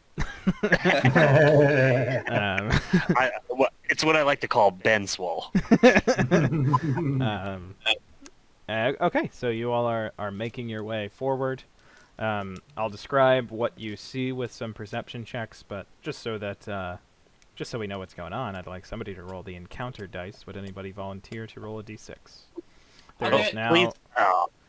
There is now a blank slot and a positive slot of what you can roll. Ooh. I mean, any of them could turn positive, depending on what you do, but... Yeah, so Connor, if you want to roll a d6. Good number. All right. Was that a good number? We'll find out. There are no good or bad numbers, just what you make of them. Yeah. I know, but one of them is explicitly positive, and that sounds fun. I'm really sad that you all abandoned my rope. Yeah, that kind of happened immediately, didn't it, Potts? Just like being invisible. Yeah. Well, nothing like having people ignore your plan makes you feel more invisible. In fairness, everyone else had it. You abandoned your plan first. So Well, my plan was to keep us all grouped together, and then you all busted free. you all And you see a single tear go down his cheek. you all come to another place. So this map, I wanted there to be one map in the forest where you could kind of see what your characters are seeing. So all of these trees have tops and like keep going. It's just that this way there's no, like, you all are completely aware of where you are in relationship to the trunk. That's the idea here. Are they thick enough that it's almost a complete canopy covering? Not quite completely, so there is light streaming in. Okay. In places. And Do you we still have Pass Without a Trace? it, Oh, the concentration broke when I. Oh, that's right. It's changed concentration. it. Never mind. but you all are continuing on, and I'll have somebody in the front make a perception check. If it's still Marcus, that's fine. fine. Can I make another, or just keep the same investigation for looking for traps? I'll look for traps. Because I can okay. see invisible things. Good idea. All right. Yeah, I'll stay in the front. Sorry, not with That's- advantage. 16. Okay. So that would have been a nat 1 investigation check, but I will use a point of luck. Okay. So it's the 25. Oh, 25, yeah. With your 16, Marcus, I'm going to consider that part of your survival check. You have now made it about 6 miles into the heart of the forest. Oh, sorry. Did you say survival? I thought you said. No, I said perception. I'm just going to go ahead and Oh, tell you okay, because okay, I don't yeah, want to gotcha. bog us Mhm. down. So you come to find that you are about 6 miles into the closer to the. You're 6 miles from the edge. So you've got another 4 miles by this point in your journey. And you notice that the trees are all getting a little bit taller. You notice that some of them seem to sort of sway, not with the wind, like some of them are swaying in different directions. You see another large creature. This one, it is a massive rabbit. It is about the size of a Rottweiler in the distance, and it pokes its head out of a burrow, and then it runs up, and it skitters away from all of you all. It's, And you also I start think to as I'm walking past some of the trees, are they swaying close to us, or no, is it always like in the distance? it's the ones that are swaying are all over you by this point. They don't seem to be swaying towards you or like away from you. It seems like they are each swaying in their own direction, and your Sure. your passing really makes no difference. So we will go like next to some of them. Yes.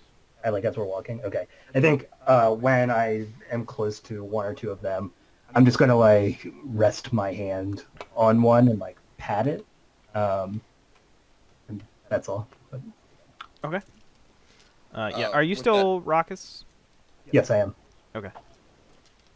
With that 25 investigation, of like basically keeping an eye on things that like might be traps or might be just like general danger with our immediate area.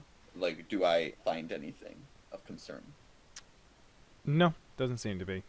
You do notice another sort of path nearby, but it doesn't seem like Marcus is leading you on it at the present time as his rock elemental form. Okay. And you all have traveled these 6 miles when all of you hear someone kind of sounds like someone chewing and sawing at something.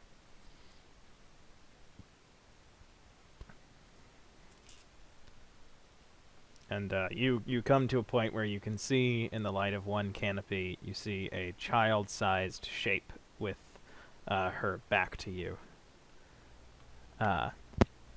It is. It might have an old man's face. Careful. They are small, long hair.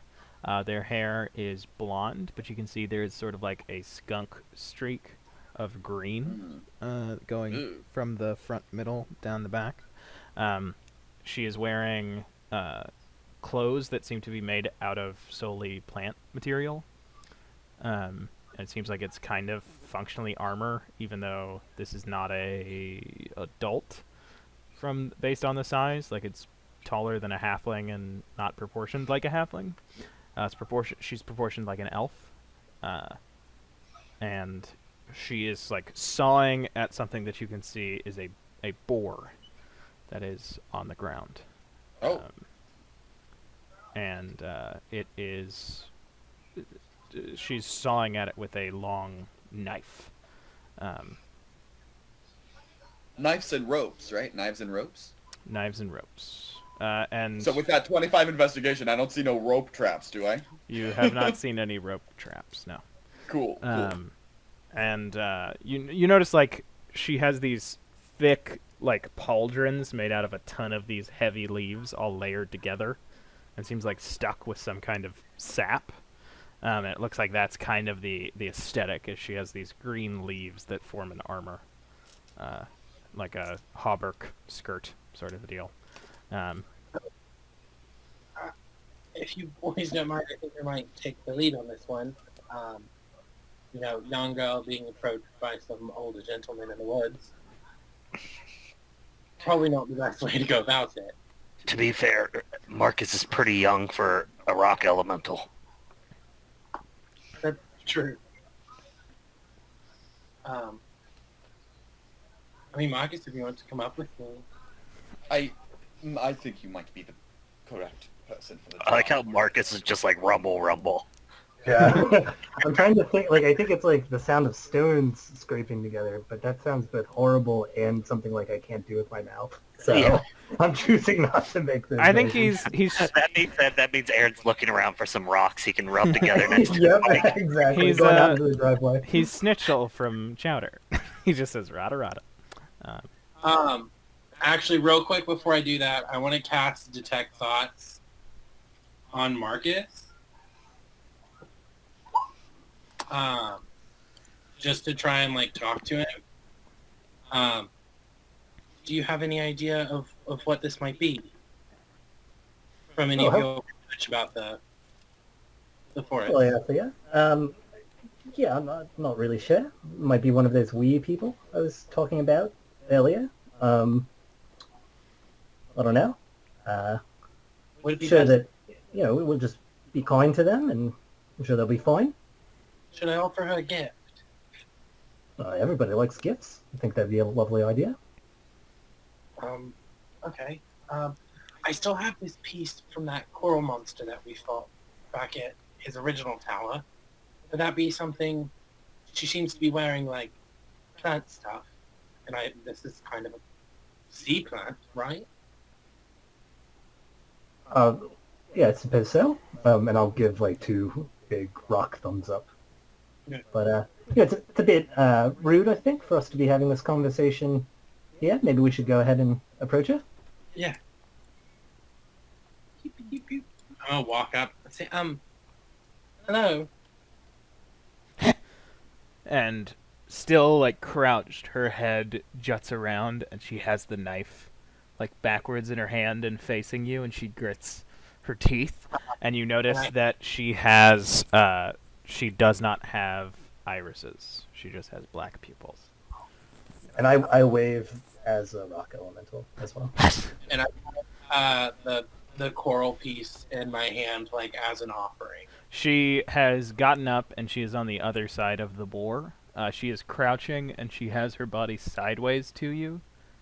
And she is super low to the ground. And she still has the knife in her hand, and she has her teeth gritted. I'm gonna say in Elvish, we mean no harm.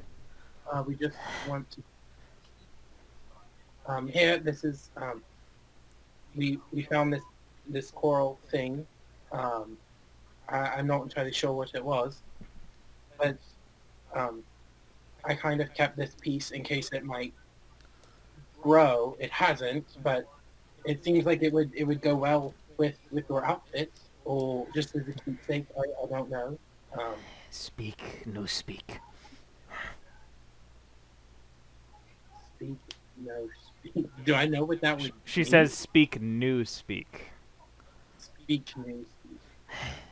And when she speaks, you understand she is speaking a archaic form of Elvish. Oh, do I know this type of Elvish? I mean, it is principally it's Elvish. You two can understand each other. It's just there's going to be major, I can't think of vernacular differences. Outsiders. Does she look hungry? She looks fed Like she might be hungry right Didn't now, she but just feast on that boar? she wasn't eating it. She was she was Oh, I thought you said we heard the gnashing of teeth. those are grinding her teeth. She needs to go to her dentist to talk about that. She's on cocaine, guys. Outsider. Are you? Elf, not elf. Yes. We are from the outside. Humanity half. Have what? Have corrupted? Because I would have to agree. I mean, not the people here. These are actually kind of some of the best people I found in the game with the Stone Elvish. You have. Elf, not elf. Humanity half.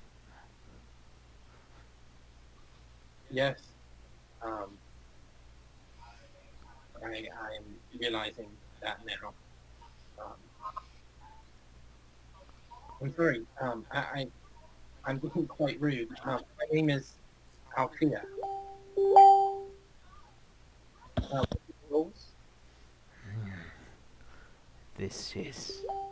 This one has no name. No name you recognize.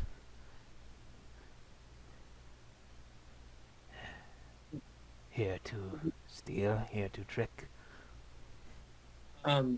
Neither actually. We're actually here to just learn. There's a man who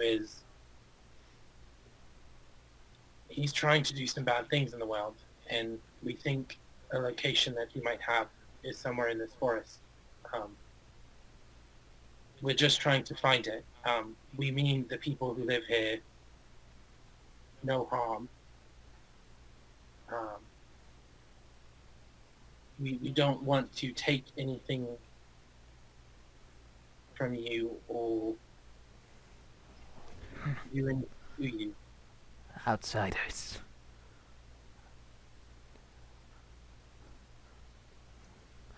Are you referring to the people who came in? There were Adult. Kill you. Find here. Kill you. Much honor find. Am not Chem Foray. And she sort of like moves away from you a little bit further.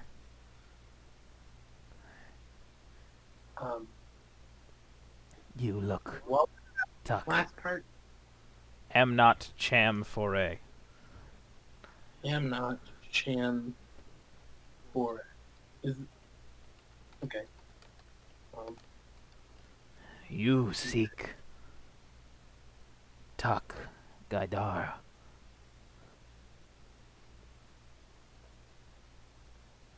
Gaidar. Tuck Gaidar. Is that your village's leader? She just shakes her head really quickly. Her hair bounces from side to side. Tuck Is that your- Gaidar. Enemies in walls. Oh. Are those the people at the center of the forest? Tuck Gaidar. She, Are they attacked? she nods. The other elven clans that live around the forest. Other clans all at war with Halsten. Halsten at war with all tribes. All tribes fighting.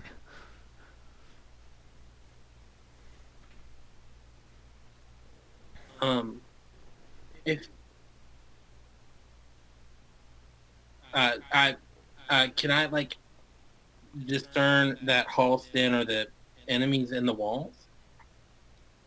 When you mentioned the enemies in the walls, when she was talking about Tak Gaidar, you said, are they the ones at the center? And she nodded. So you can assume that the Tak Gaidar are the enemies in the walls. Okay. In the Halston, they're at war with all the tribes, and all the tribes are at war with each other. Why don't the people on the outside work together against, the one bad group in the middle? Is there? We not work. Halsten not work with Champore, with Shemlako. Cowards, murderers, bloodthirst. No honor in fight beside Champore, besides Shemla Ko. No honor fight with Tak Gaidar against Champore or Shemla Ko. You smart, you run. Leave. But there is no honor in running. Then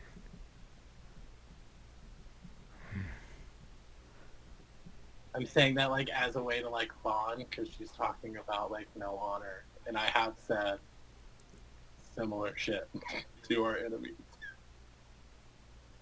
then You die. What's your passive perception, Marahim?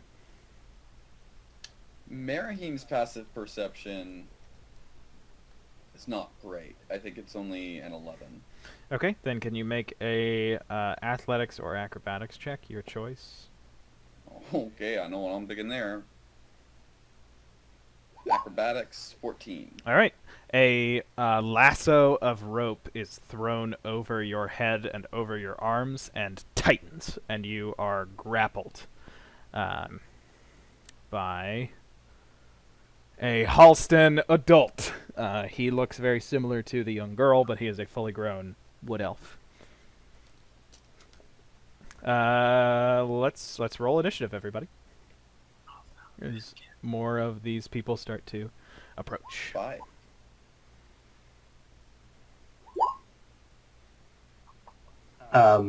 Mine should be a 5.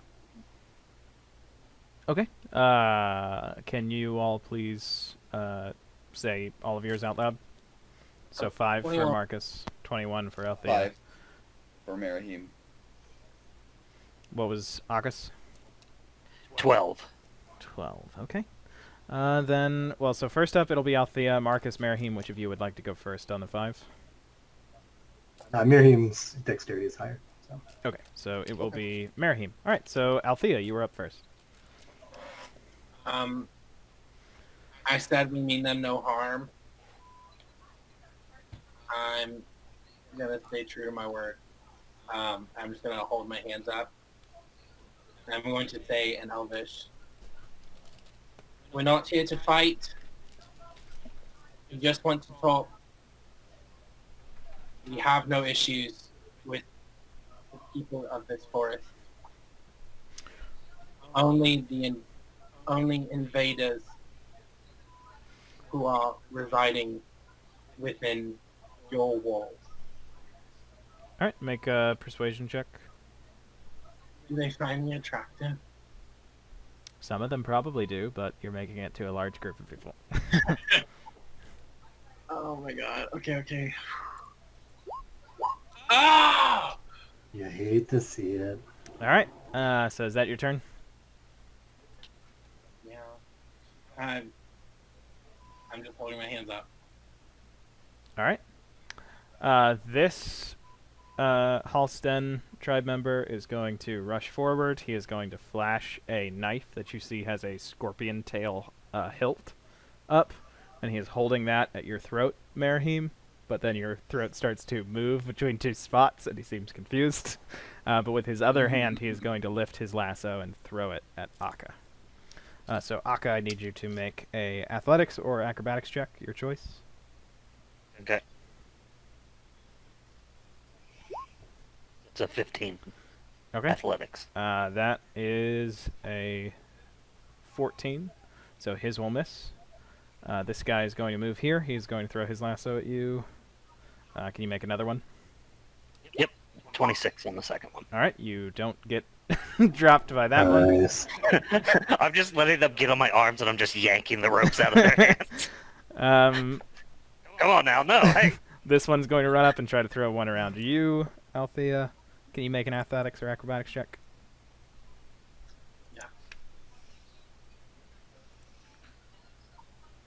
I'm gonna do acrobatics. Okay. Lasso falls around you. You are grappled. These are going to run forward. One of them is going to run past her and put her hand in front of the young girl and say in Elvish, "Go. Run." And she listens. Bolts off. Did she learn nothing about running and its dishonor? And She's leaving that boar behind. this one who is looking at you now, Althea, says, "Call off allies.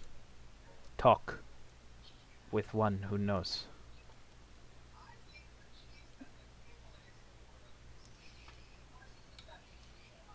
Can I say something?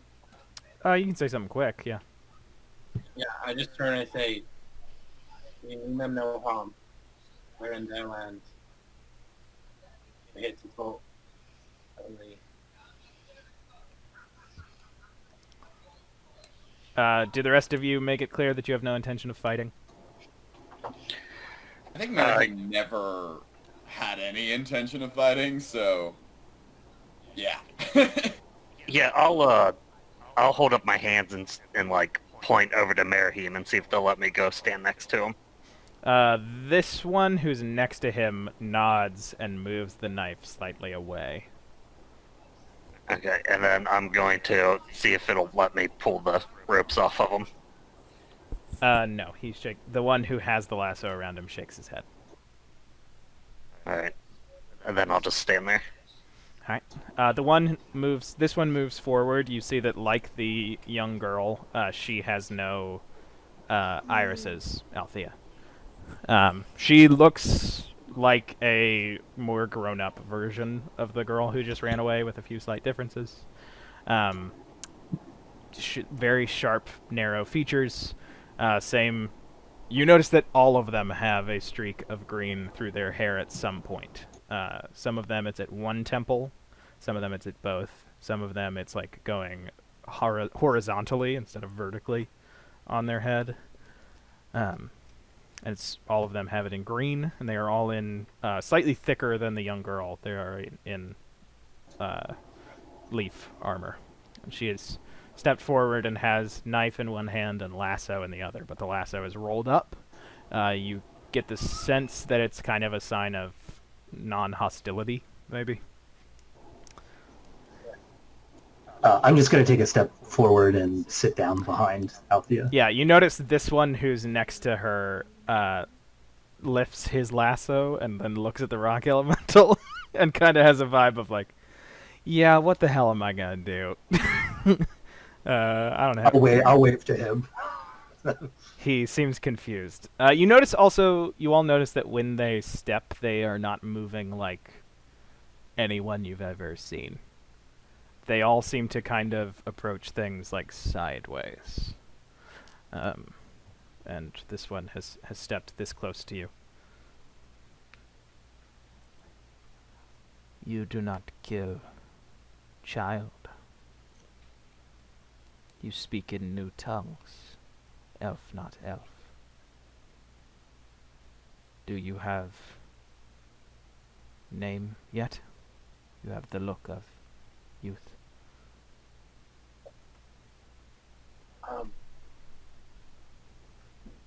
Are they speaking in common or in Elven? Elvish. We're talking. Okay. I respond back in Elvish. No. I only have the name I was born with. I'm only 23.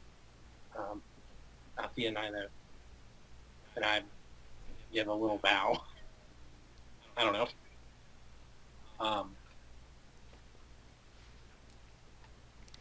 She nods. You are outsiders. Seek you the Tak Gaidar?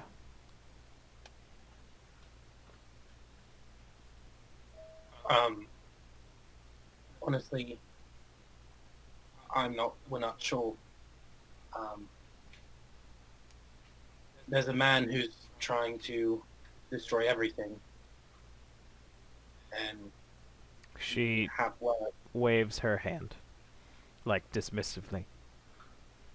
We put no stock in prophecy of Kelam Or. Do I know who that is? No, the name will not ring a bell to you. I don't know of a prophecy. All I know is there's a man he's been spending his whole life, maybe even multiple lives, of transporting his soul from one body to another to learn a magic to destroy this world. And No living thing can do this. You believe danger, man, has come here? If We have word he seeks stone of Tak Gaidar.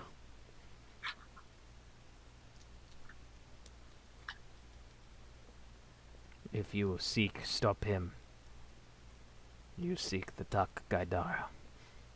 Outsiders come in, we hear of it. They go to the Tak Gaidar. The Tak Gaidar put much stock in prophecy of Kelam Or, of end of life. This is impossible. Tak Gaidar are fools. But they keep their rock, and outsiders come in.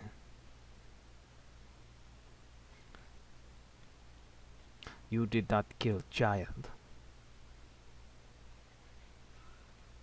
No, I mean, she's only a child.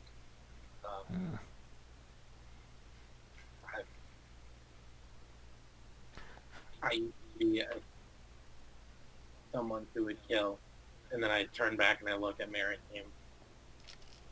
I thought you were going to say you used to be a child, too.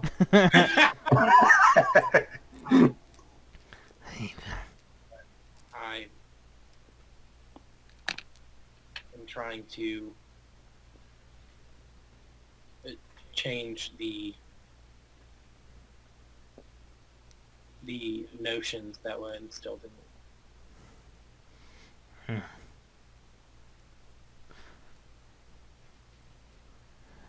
The Halstead, and she puts a hand on her chest, the hand that has the lasso. We do not kill child enemies.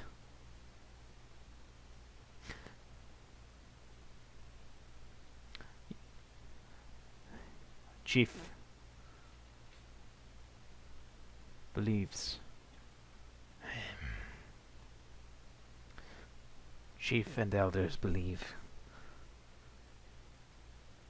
that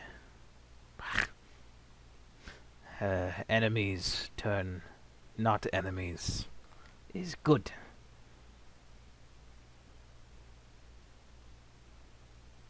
You will fight Shemlako for us. Kill many Shemlako. Become Halsten in time. Elf, not elf, perhaps. Mate take. 3 other ones do not. Do not. I'm sorry, are you saying that I will kill someone for you and that you will give me someone to mate with? You be prisoners for time. Learn ways of Halsten. Fight as Halsten do against Shemlako.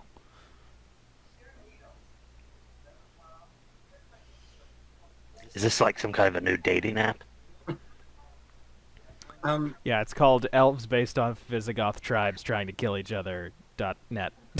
I love it when an app still has a .net associated to it. Mhm. Well, it's a Visigoth in that app. So, it's a little, dated. So, like, do I have a say in, like, who, like, in any of this?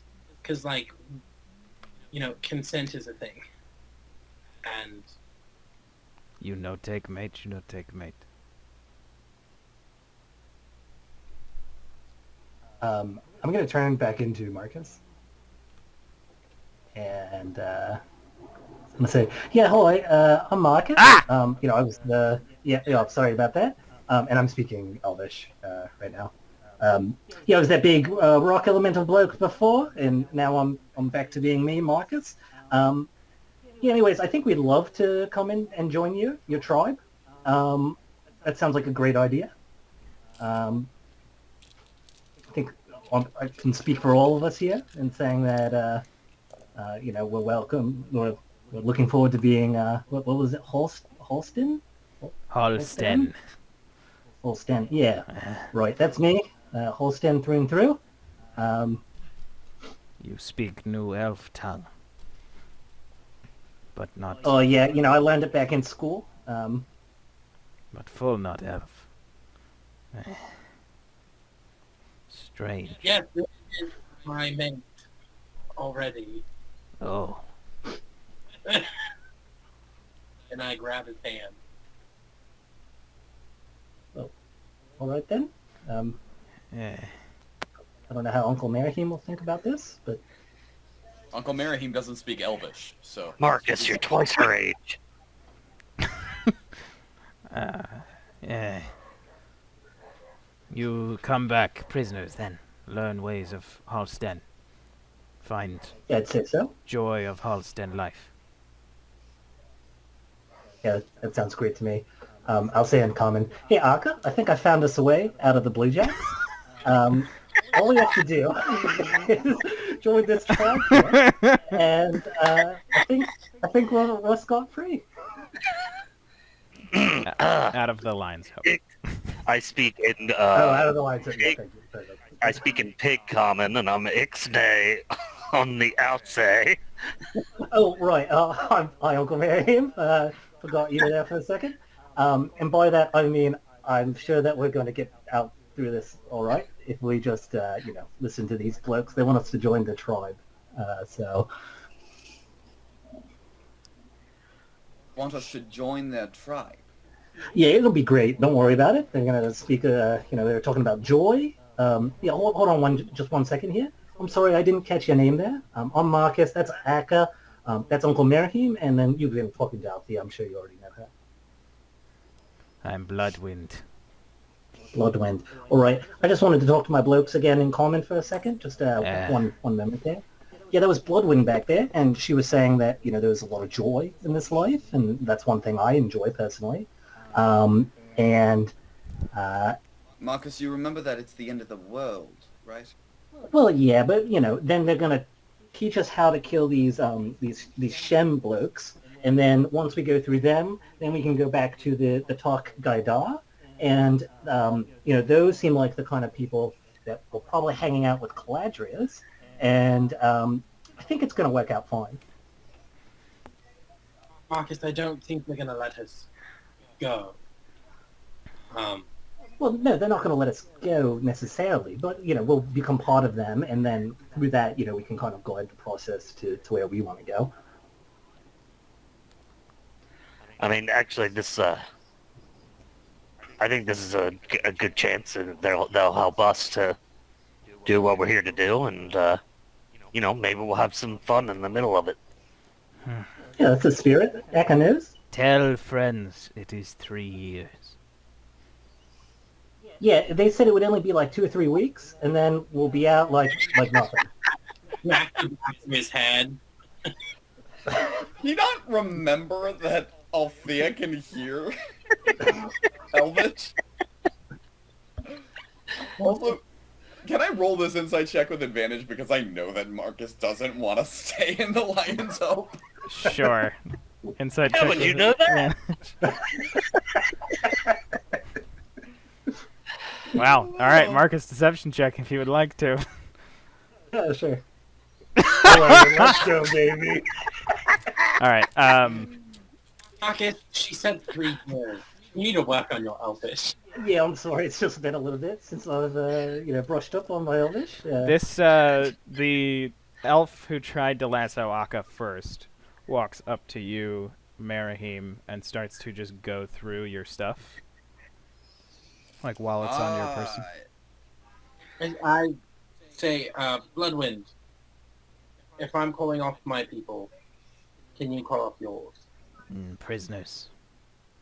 And he is going through your stuff, and then he sees the pearls that you just got, Mm-hmm. and he pulls them out, and then he gasps and takes a step back at what's underneath the pearls. The scroll or the amber? The bronze. Well, usually the breast rests Oh, right well. underneath the pearls. And he looks over at Bloodwind and barks in, well, he says in Elvish, but he says it really harshly. Bronze. Coin of the Elder Blood. Oh yeah, we met this big baby bloke back there, and Arthur Quiet! gave him a real big spanking. Not elf, Yeah, be alright. quiet. You have bronze? Yes. How much Why? bronze? Depends how much you need. How much do you have?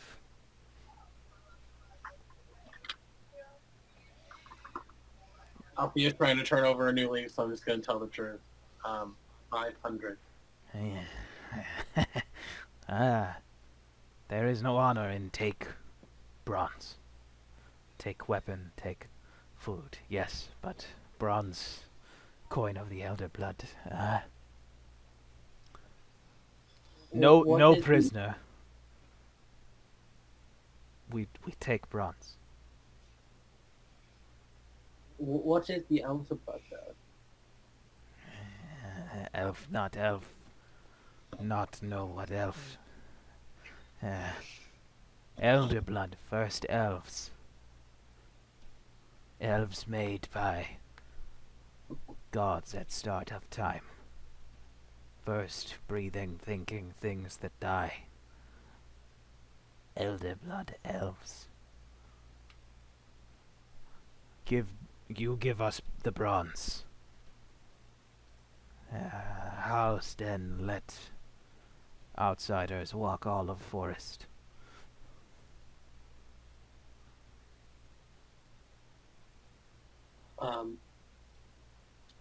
Marahim, let them take the bronze. They'll let us go. They actually said they'll let us walk the entire forest. Does that mean that you will, like, give us safe passage? Bloodwind speaks through all the trees in the forest. All Halstead will know. One's bearing your look. Go free. You can speak. Are they offering us protection? They're offering us safe passage. She said... Althea, I know that you are... I appreciate that you have curbed some of your more violent instincts, but perhaps you could negotiate a little bit of a better bargain. And Marahim kind of gives her like a do your thing look.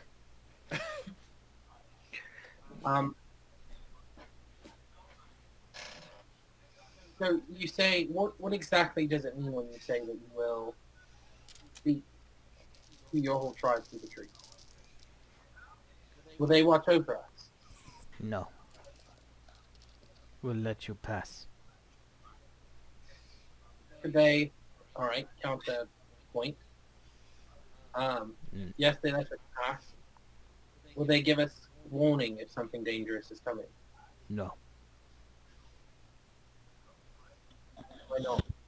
You are outsiders. Yeah, but we don't have to be. 'Cause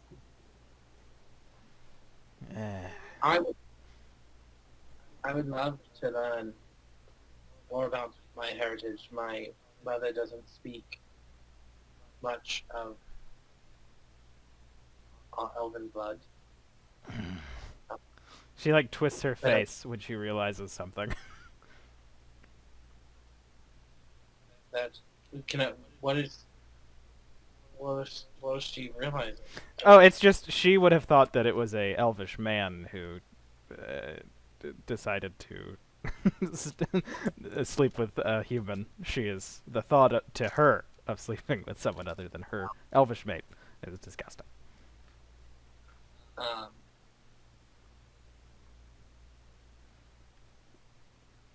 Now, granted, it could be because I didn't ask, but I also didn't see my mother much growing up. I would love to not be an outsider. I would love to learn more of my heritage if I promise to come back and learn. Will they? And I'm not asking that they help. I think we are more than capable of handling things on our own. But if they could just send sign, if something... One warning, Bronze.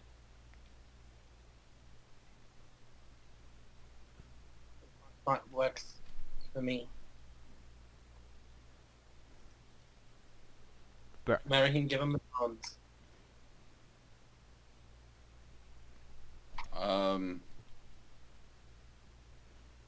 Sure.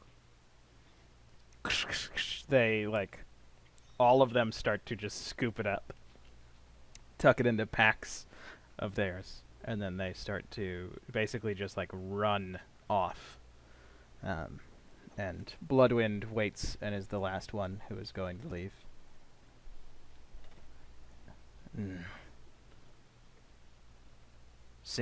A single red leaf will fall when danger comes for you. Once. And then she turns and darts off. I shot after her. Thank you. How can I find you again to learn from you? She hasn't stopped running. She's gone. I'm going to go to the bathroom, and then when I come back, we'll play for like another 18 minutes. Okay.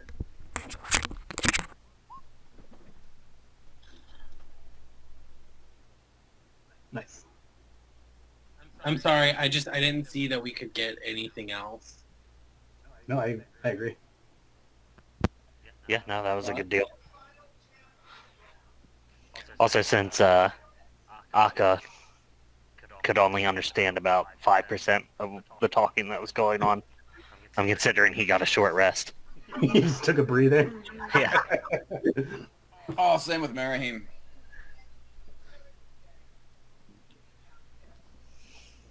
I just smacked Marcus on the head again. 3 weeks. You're still holding his hand. I smack you with your own hand. I'm gonna help Mirahim take off with the ropes tied around him. The lassos. Marahim grows his arm back. Still a 4 strike. Actually, it goes down to 2. Hi, Emmy. Hi. Hi, Emmy. Hey, Emmy. Are you gonna DM for us now? No, Emmy's Emmy's not going to DM, and Marahim did not grow his arm back. Hello. So I'm back. So, okay. You all have gotten through that encounter with the Shimlako. Not the Shimlako, sorry. Those were the Halston. Elves. Is it, so, the Halston, is it Halstan? I will send it to you in the chat. So the Tok Gaidar are the ones in the middle. The Halston are the ones, I'm assuming, with the ropes. Yep, they had lassos. Those are most likely the ropes. The Shemlock Co. and the Cham Foray are the other two. So they were only there were only 4 things. There weren't 5. There are 5 tribes, yeah. There are 5 tribes. Okay. Okay, so now you all can move a little bit. Let's just say that you all have no encounter dice for the next little bit. You all come to a strange pond. The water is maybe like a foot deep, if that, at its deepest point. And at the center, there is just this small patch of dirt and grass with what looks like a stone doll castle in the middle of it. And then you do see that on either side of this pond, there are these boulders that are about 3 feet high that are seemingly carved to be like the same. Like they're carved like little mountains. Careful, there could be hydras in here. Ooh. I can, jump right across the water with a little spell. You guys want? I mean, we could probably walk around it. Yeah, I but am she, doing she investigation. let her have her fun, Also, You're right. Go have some fun. Whenever we took that rest, Marahim would have cast telepathic. What's that spell? Telepathic bond. Yep, you're Martian Manhunter in it. Yeah, so everybody's talking with their brain, so we can be quiet. Did we get a short rest from that talk? I mean, Oh boy, you guys are getting a lot of Akka thinking about how his sack is stuck to his leg, and how much he wonders if you all can smell what his farts because of that broccoli he ate earlier, the vile weed. and we're all used to it by now. We use this spell all the time. Or do we? Yeah. Okay, but there is a pond, castle in the middle, 2 mountains. Short rest? Did you take a short rest? If you did, you all can roll your hit dice and stuff in the chat. We don't have to talk about it. I think I we just- would have. If we're in safe territory right now, I think we just- would've. Yeah, and I translated Akka only understanding about 5% of the talking that happened there, that just counted as a short rest for him. All right, so yeah, let's just say you had a short rest, and you all can roll your dice and set everything up. We don't have to discuss it; it can just happen in the Sure chat. thing. So you've come to this pond. Yeah, there's some magical streams in this forest, and I think that maybe I might have read something that wasn't entirely accurate. Maybe it could have been a magical lake instead. So, be very gracious, I guess, as you drink the water or whatever you'd like to do with this stream. Might be magical. Can I Oh, I investigate wouldn't. or do an Arcana check on the stream? You can investigate it. Magical or not, I would not drink Wonder out of a pond. It's still... 20. Okay. Let's do with advantage. Yeah, Sorry. this is a bunch of streams that cut off and go underwater, lead to this little pond. But what seems kind of strange is this is salt water. Do I get? Non-magical in nature, Okay. but it's salt water. Within Althea, that 20, do I know anything about what that might be? What that might mean? I guess you can tell. So the water itself is not magical. It seems like this location has turned the water into salt water instead of it being fresh water. Okay. Althea, what have you done to get on the castle? Well, I had said that I could hop into the middle with a little bit of a spell, and someone said no, and then Margaret said, let her have some fun, and Akka said, all right, go for it. So she just ran, and Misty stepped into the middle. Okay. So you were standing on the mountain. Can you roll a D100 for me? Oh, no. I'm guessing the castle isn't to scale. The castle is perfectly to scale. Oh. A 5-foot castle? It is, yeah. And it is intricately detailed when you get up that cliff. Okay. The castle Yeah, stands also as you fall remember- on it. Althea, remember that there's the the tiny people. Maybe they lit. Oh, you broke the castle. No, the castle stands. Oh, it It's stands. Okay. solid stone. And the buildings can shrink and expand. So you might not want to stand on there in case it accidentally expands. And I thought it was like a pillar, and I was just gonna be like standing like along the edge of it, but Nope, it is a castle. It's Oh. like a doll house, but like a castle. But it is made out of stone, and when you stand on it, it holds. oh, I would. So- I didn't realize it was a castle. I did not hear you say that. Could I have like been on this ground next to it? 'Cause Yeah, I you'd wouldn't be a have little bit in the water, but yeah. Yeah. Okay. All right. Marcus, do you think this is where the king of those tiny people live? yeah, if I had to guess, I'd say it is. Hello. Is there like any way that I can see across the pond? Like a small moat? You can see perfectly across the pond.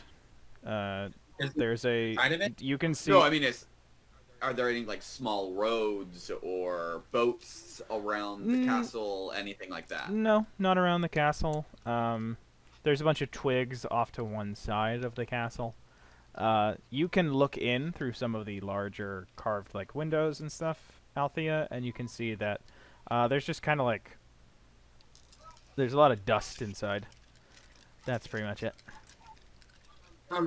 It seems to be empty. It's quite dusty in there. Hello. I can look through my familiar's eyes, right? Yep. Yeah, I'm gonna have Fred fly over and look around the castle.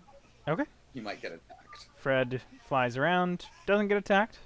Just basically sees everything that Althea can see. If you would like to make a perception check. Yeah, I'm gonna be looking through his senses. Yep. Do I roll that as a crow then? Yep. Oh fuck! I don't know what a crow's wisdom is. I don't either. I'll tell you what you get when you see it. What would you all like to do? No. I think. Oh wait, no. Yeah, you would. Okay, it's the same as me. The Raven Familiar has a +2, or excuse me, a +1 to Wisdom. And a plus. Yes, +8 to Perception. Okay, so I'm just gonna roll a 20. Huh! You don't see a thing. All right. Can you lock it? Okay. So I don't think it's worth a luck. you have noted that it's a dusty little castle. Anything else you all would like to do? I'm actually gonna. I'm gonna cast Detect Thoughts. Okay. And it doesn't have to be a creature that you can see. There's a way that you can cast it. Okay. There are no living creatures capable of thought bigger than any of the minnows that swim through the pond. So there's, like, I'm not even detecting any thoughts inside the castle. Nope. All right, then I'm just gonna shift it onto Marahim real quick. Actually, hold on, wait. Let me see what kind of save is it? Where the fuck is it? It is a wisdom thing though, so yeah, I'm gonna throw it onto Marahim real fast. Wow. And I say, your most embarrassing thought, go.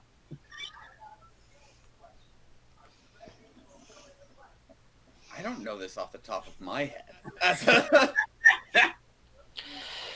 Oh, there must be some pretty awful thoughts about her mother or father. Well, so Marahim will reveal what that most embarrassing thought is in the novelization of this arc. Yes. Okay, anything else you all want to do on this map? You do notice with your various checks and stuff, it does look like there's like a somewhat like a wall of trees to the north of you. Oh, actually, I do know what his most embarrassing thought memory is. It's the time when Althea was a. It's the time that Althea walked in on her dad and him banging. Oh. And But now nobody's going to Althea- buy the novelization, Ian, so I hope you're happy. So Althea has a flashback of Marahim and his dad and her dad having sex. Did one of you cast motherfucking me? Because I don't remember that ever happening. All right. Now You were you very young, never but forget now it. you're never gonna forget it, and that's why you don't intrude on people's minds. All right. Is there anything else you all would like to do on this map? I mean, can I make an let's- investigation check? Oh, you would have just pooped your pants in class or something. I didn't expect that. Can I investigate the castle as a crow? Eka, I think Like, I think we could slip away now. There's really involved with it. You can make an investigation check on the castle. If you get anything below a natural 20, it's going to be that there's dust in the castle. I already got a nat 20 on this map for investigation. Okay. A 19. All right. There's dust in the castle. Alright, okay. So there's nothing interesting about this area? Yeah, there's plenty interesting. There's a saltwater What does lake this and, mean? There's no, like, symbols, there's no, like, writing, it's just a small Sometimes castle in the middle of a lake? Yeah, American, you just need to appreciate the beauty in the world. This is what I was telling you earlier with the elk. You know, you can't explain everything. You can't, write it all down in your book. You know, There you just has gotta to be an explanation And- for No, a you just castle gotta in the middle of a just appreciate saltwater how, sea. And how beautiful. it is. Marcus and Marahim are having this discussion as you all come to what you see is a field that has a bunch of mushroom buildings, and you can see armies of soldiers smaller than the fingers on your hands as you step I into knew- a walled-in area by trees. I knew they were real. Careful where you step. Oh, hmm. Do you know how to talk to them, Marcus? I imagine in They Elvish. look, I they look guess. like they mean business. They're like soldiers, little toy soldiers. Yeah, well, hello. I'm Marcus. I'm little, but not as little as you. So we have that in common. I'll say in Elvish, hello, I'm Althea. Nice to meet you. So you all see there is a large mushroom building with some smaller ones around it, and you see there are some soldiers who look like tiny elves, but they have green skin, who scurry into the larger building. And then after a few moments, you see them return outside with shields and spears. And hold on just a second. I'm making something work the way that it should. Marahim is going to sit down and raise his hand up in a, like, because he needs to get to the bottom of that fucking castle. So he's gonna say to Althea, if they speak Elvish, please commune to them that we have a means of speaking to each other simply. If they will give me some time to cast the spell.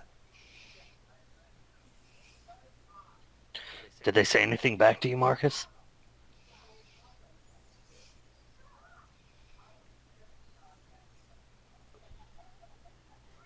Ah! All right, this one's really good. All right.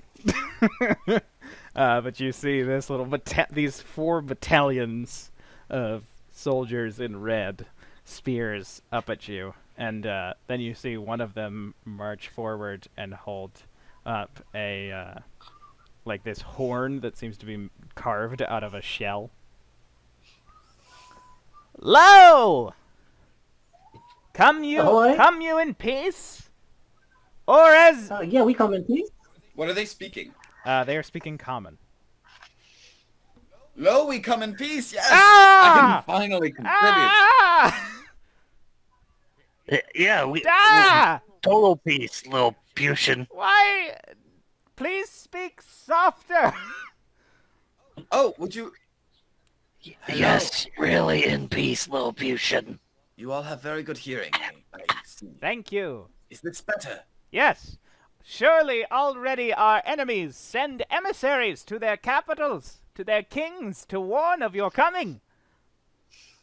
I am quite sure. Can you please explain? The castle in the Pond Sea. What? There's a castle, a small castle, about 5 feet around overall. You have found the citadel of the Holy Elm? I have found the citadel of the Holy Elm. Soldiers of the Birch Kingdom have gone missing. Their whole lives traveling south to look for the sea betwixt the two mountains.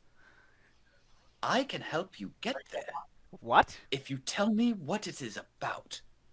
Bef- Because I just need to know what's that about, honestly. the citadel of the Great Elm. It is... Once we brownies were a single proud empire. Before the traitors of Root and Twig betrayed the noble birches. Akka's belly rumbles when he says brownie. Our emperors ruled from the citadel of the Holy Elm, the Great Elm. And when we were fractured, the wars drove us far and away, and the royal family died without their servants to keep them safe. The castle lost. The castle found. What's in the castle? Oh, I don't know. It has been 100 lifetimes since it was left there. What is your lifetime? Just How many with sons? What? How many suns is in your lifetime? How many sunrises and sunsets are in your lifetime? My father lived to be 20 sons. Wow. Merahim does the math. I won't. How many years has it been since this castle was occupied? So I'm gonna take that back. my father lived to be 400 sons. And basically the castle was lost to them like 35 years ago. Okay.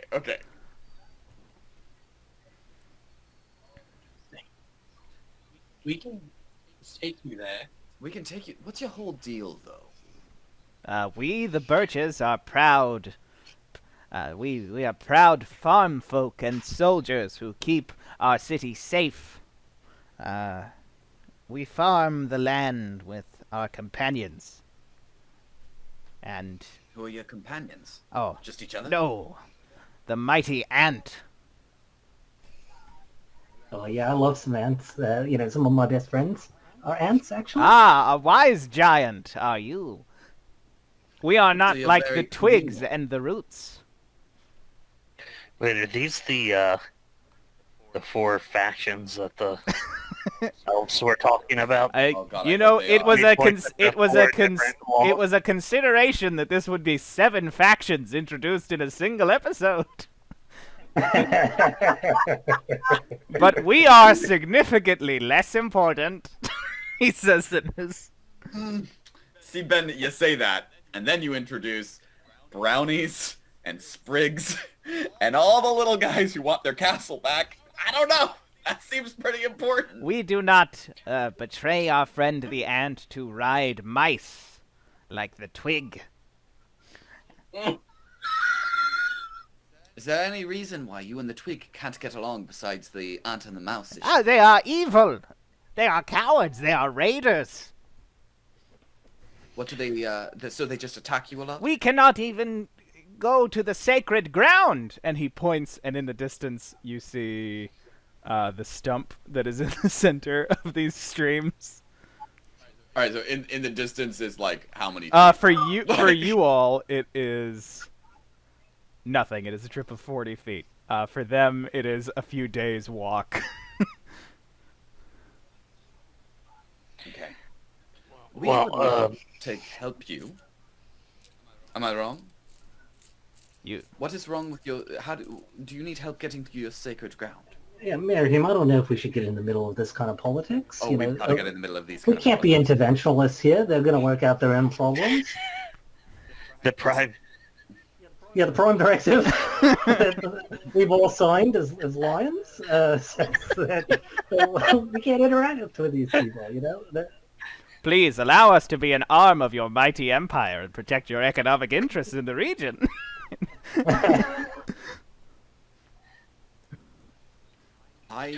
Well, look, if we need to go that way anyways, what's the harm of just giving them a quick lift over, and then we drop them off, and then we keep walking? We must... All right, well, if we do that, then one of us is going to have to go to each of the other villages and bring them to the center as well. I mean, honestly, that kind of sounds like a lot of fun to me. I think What if it they would all only start be fair. killing each other? Then I'll feel bad. Well, but you can just put your hand in front of them, Akka, and then they can't kill each Yes, other. much blood. Oh, well, they'll sting. What if they stab my little fingies?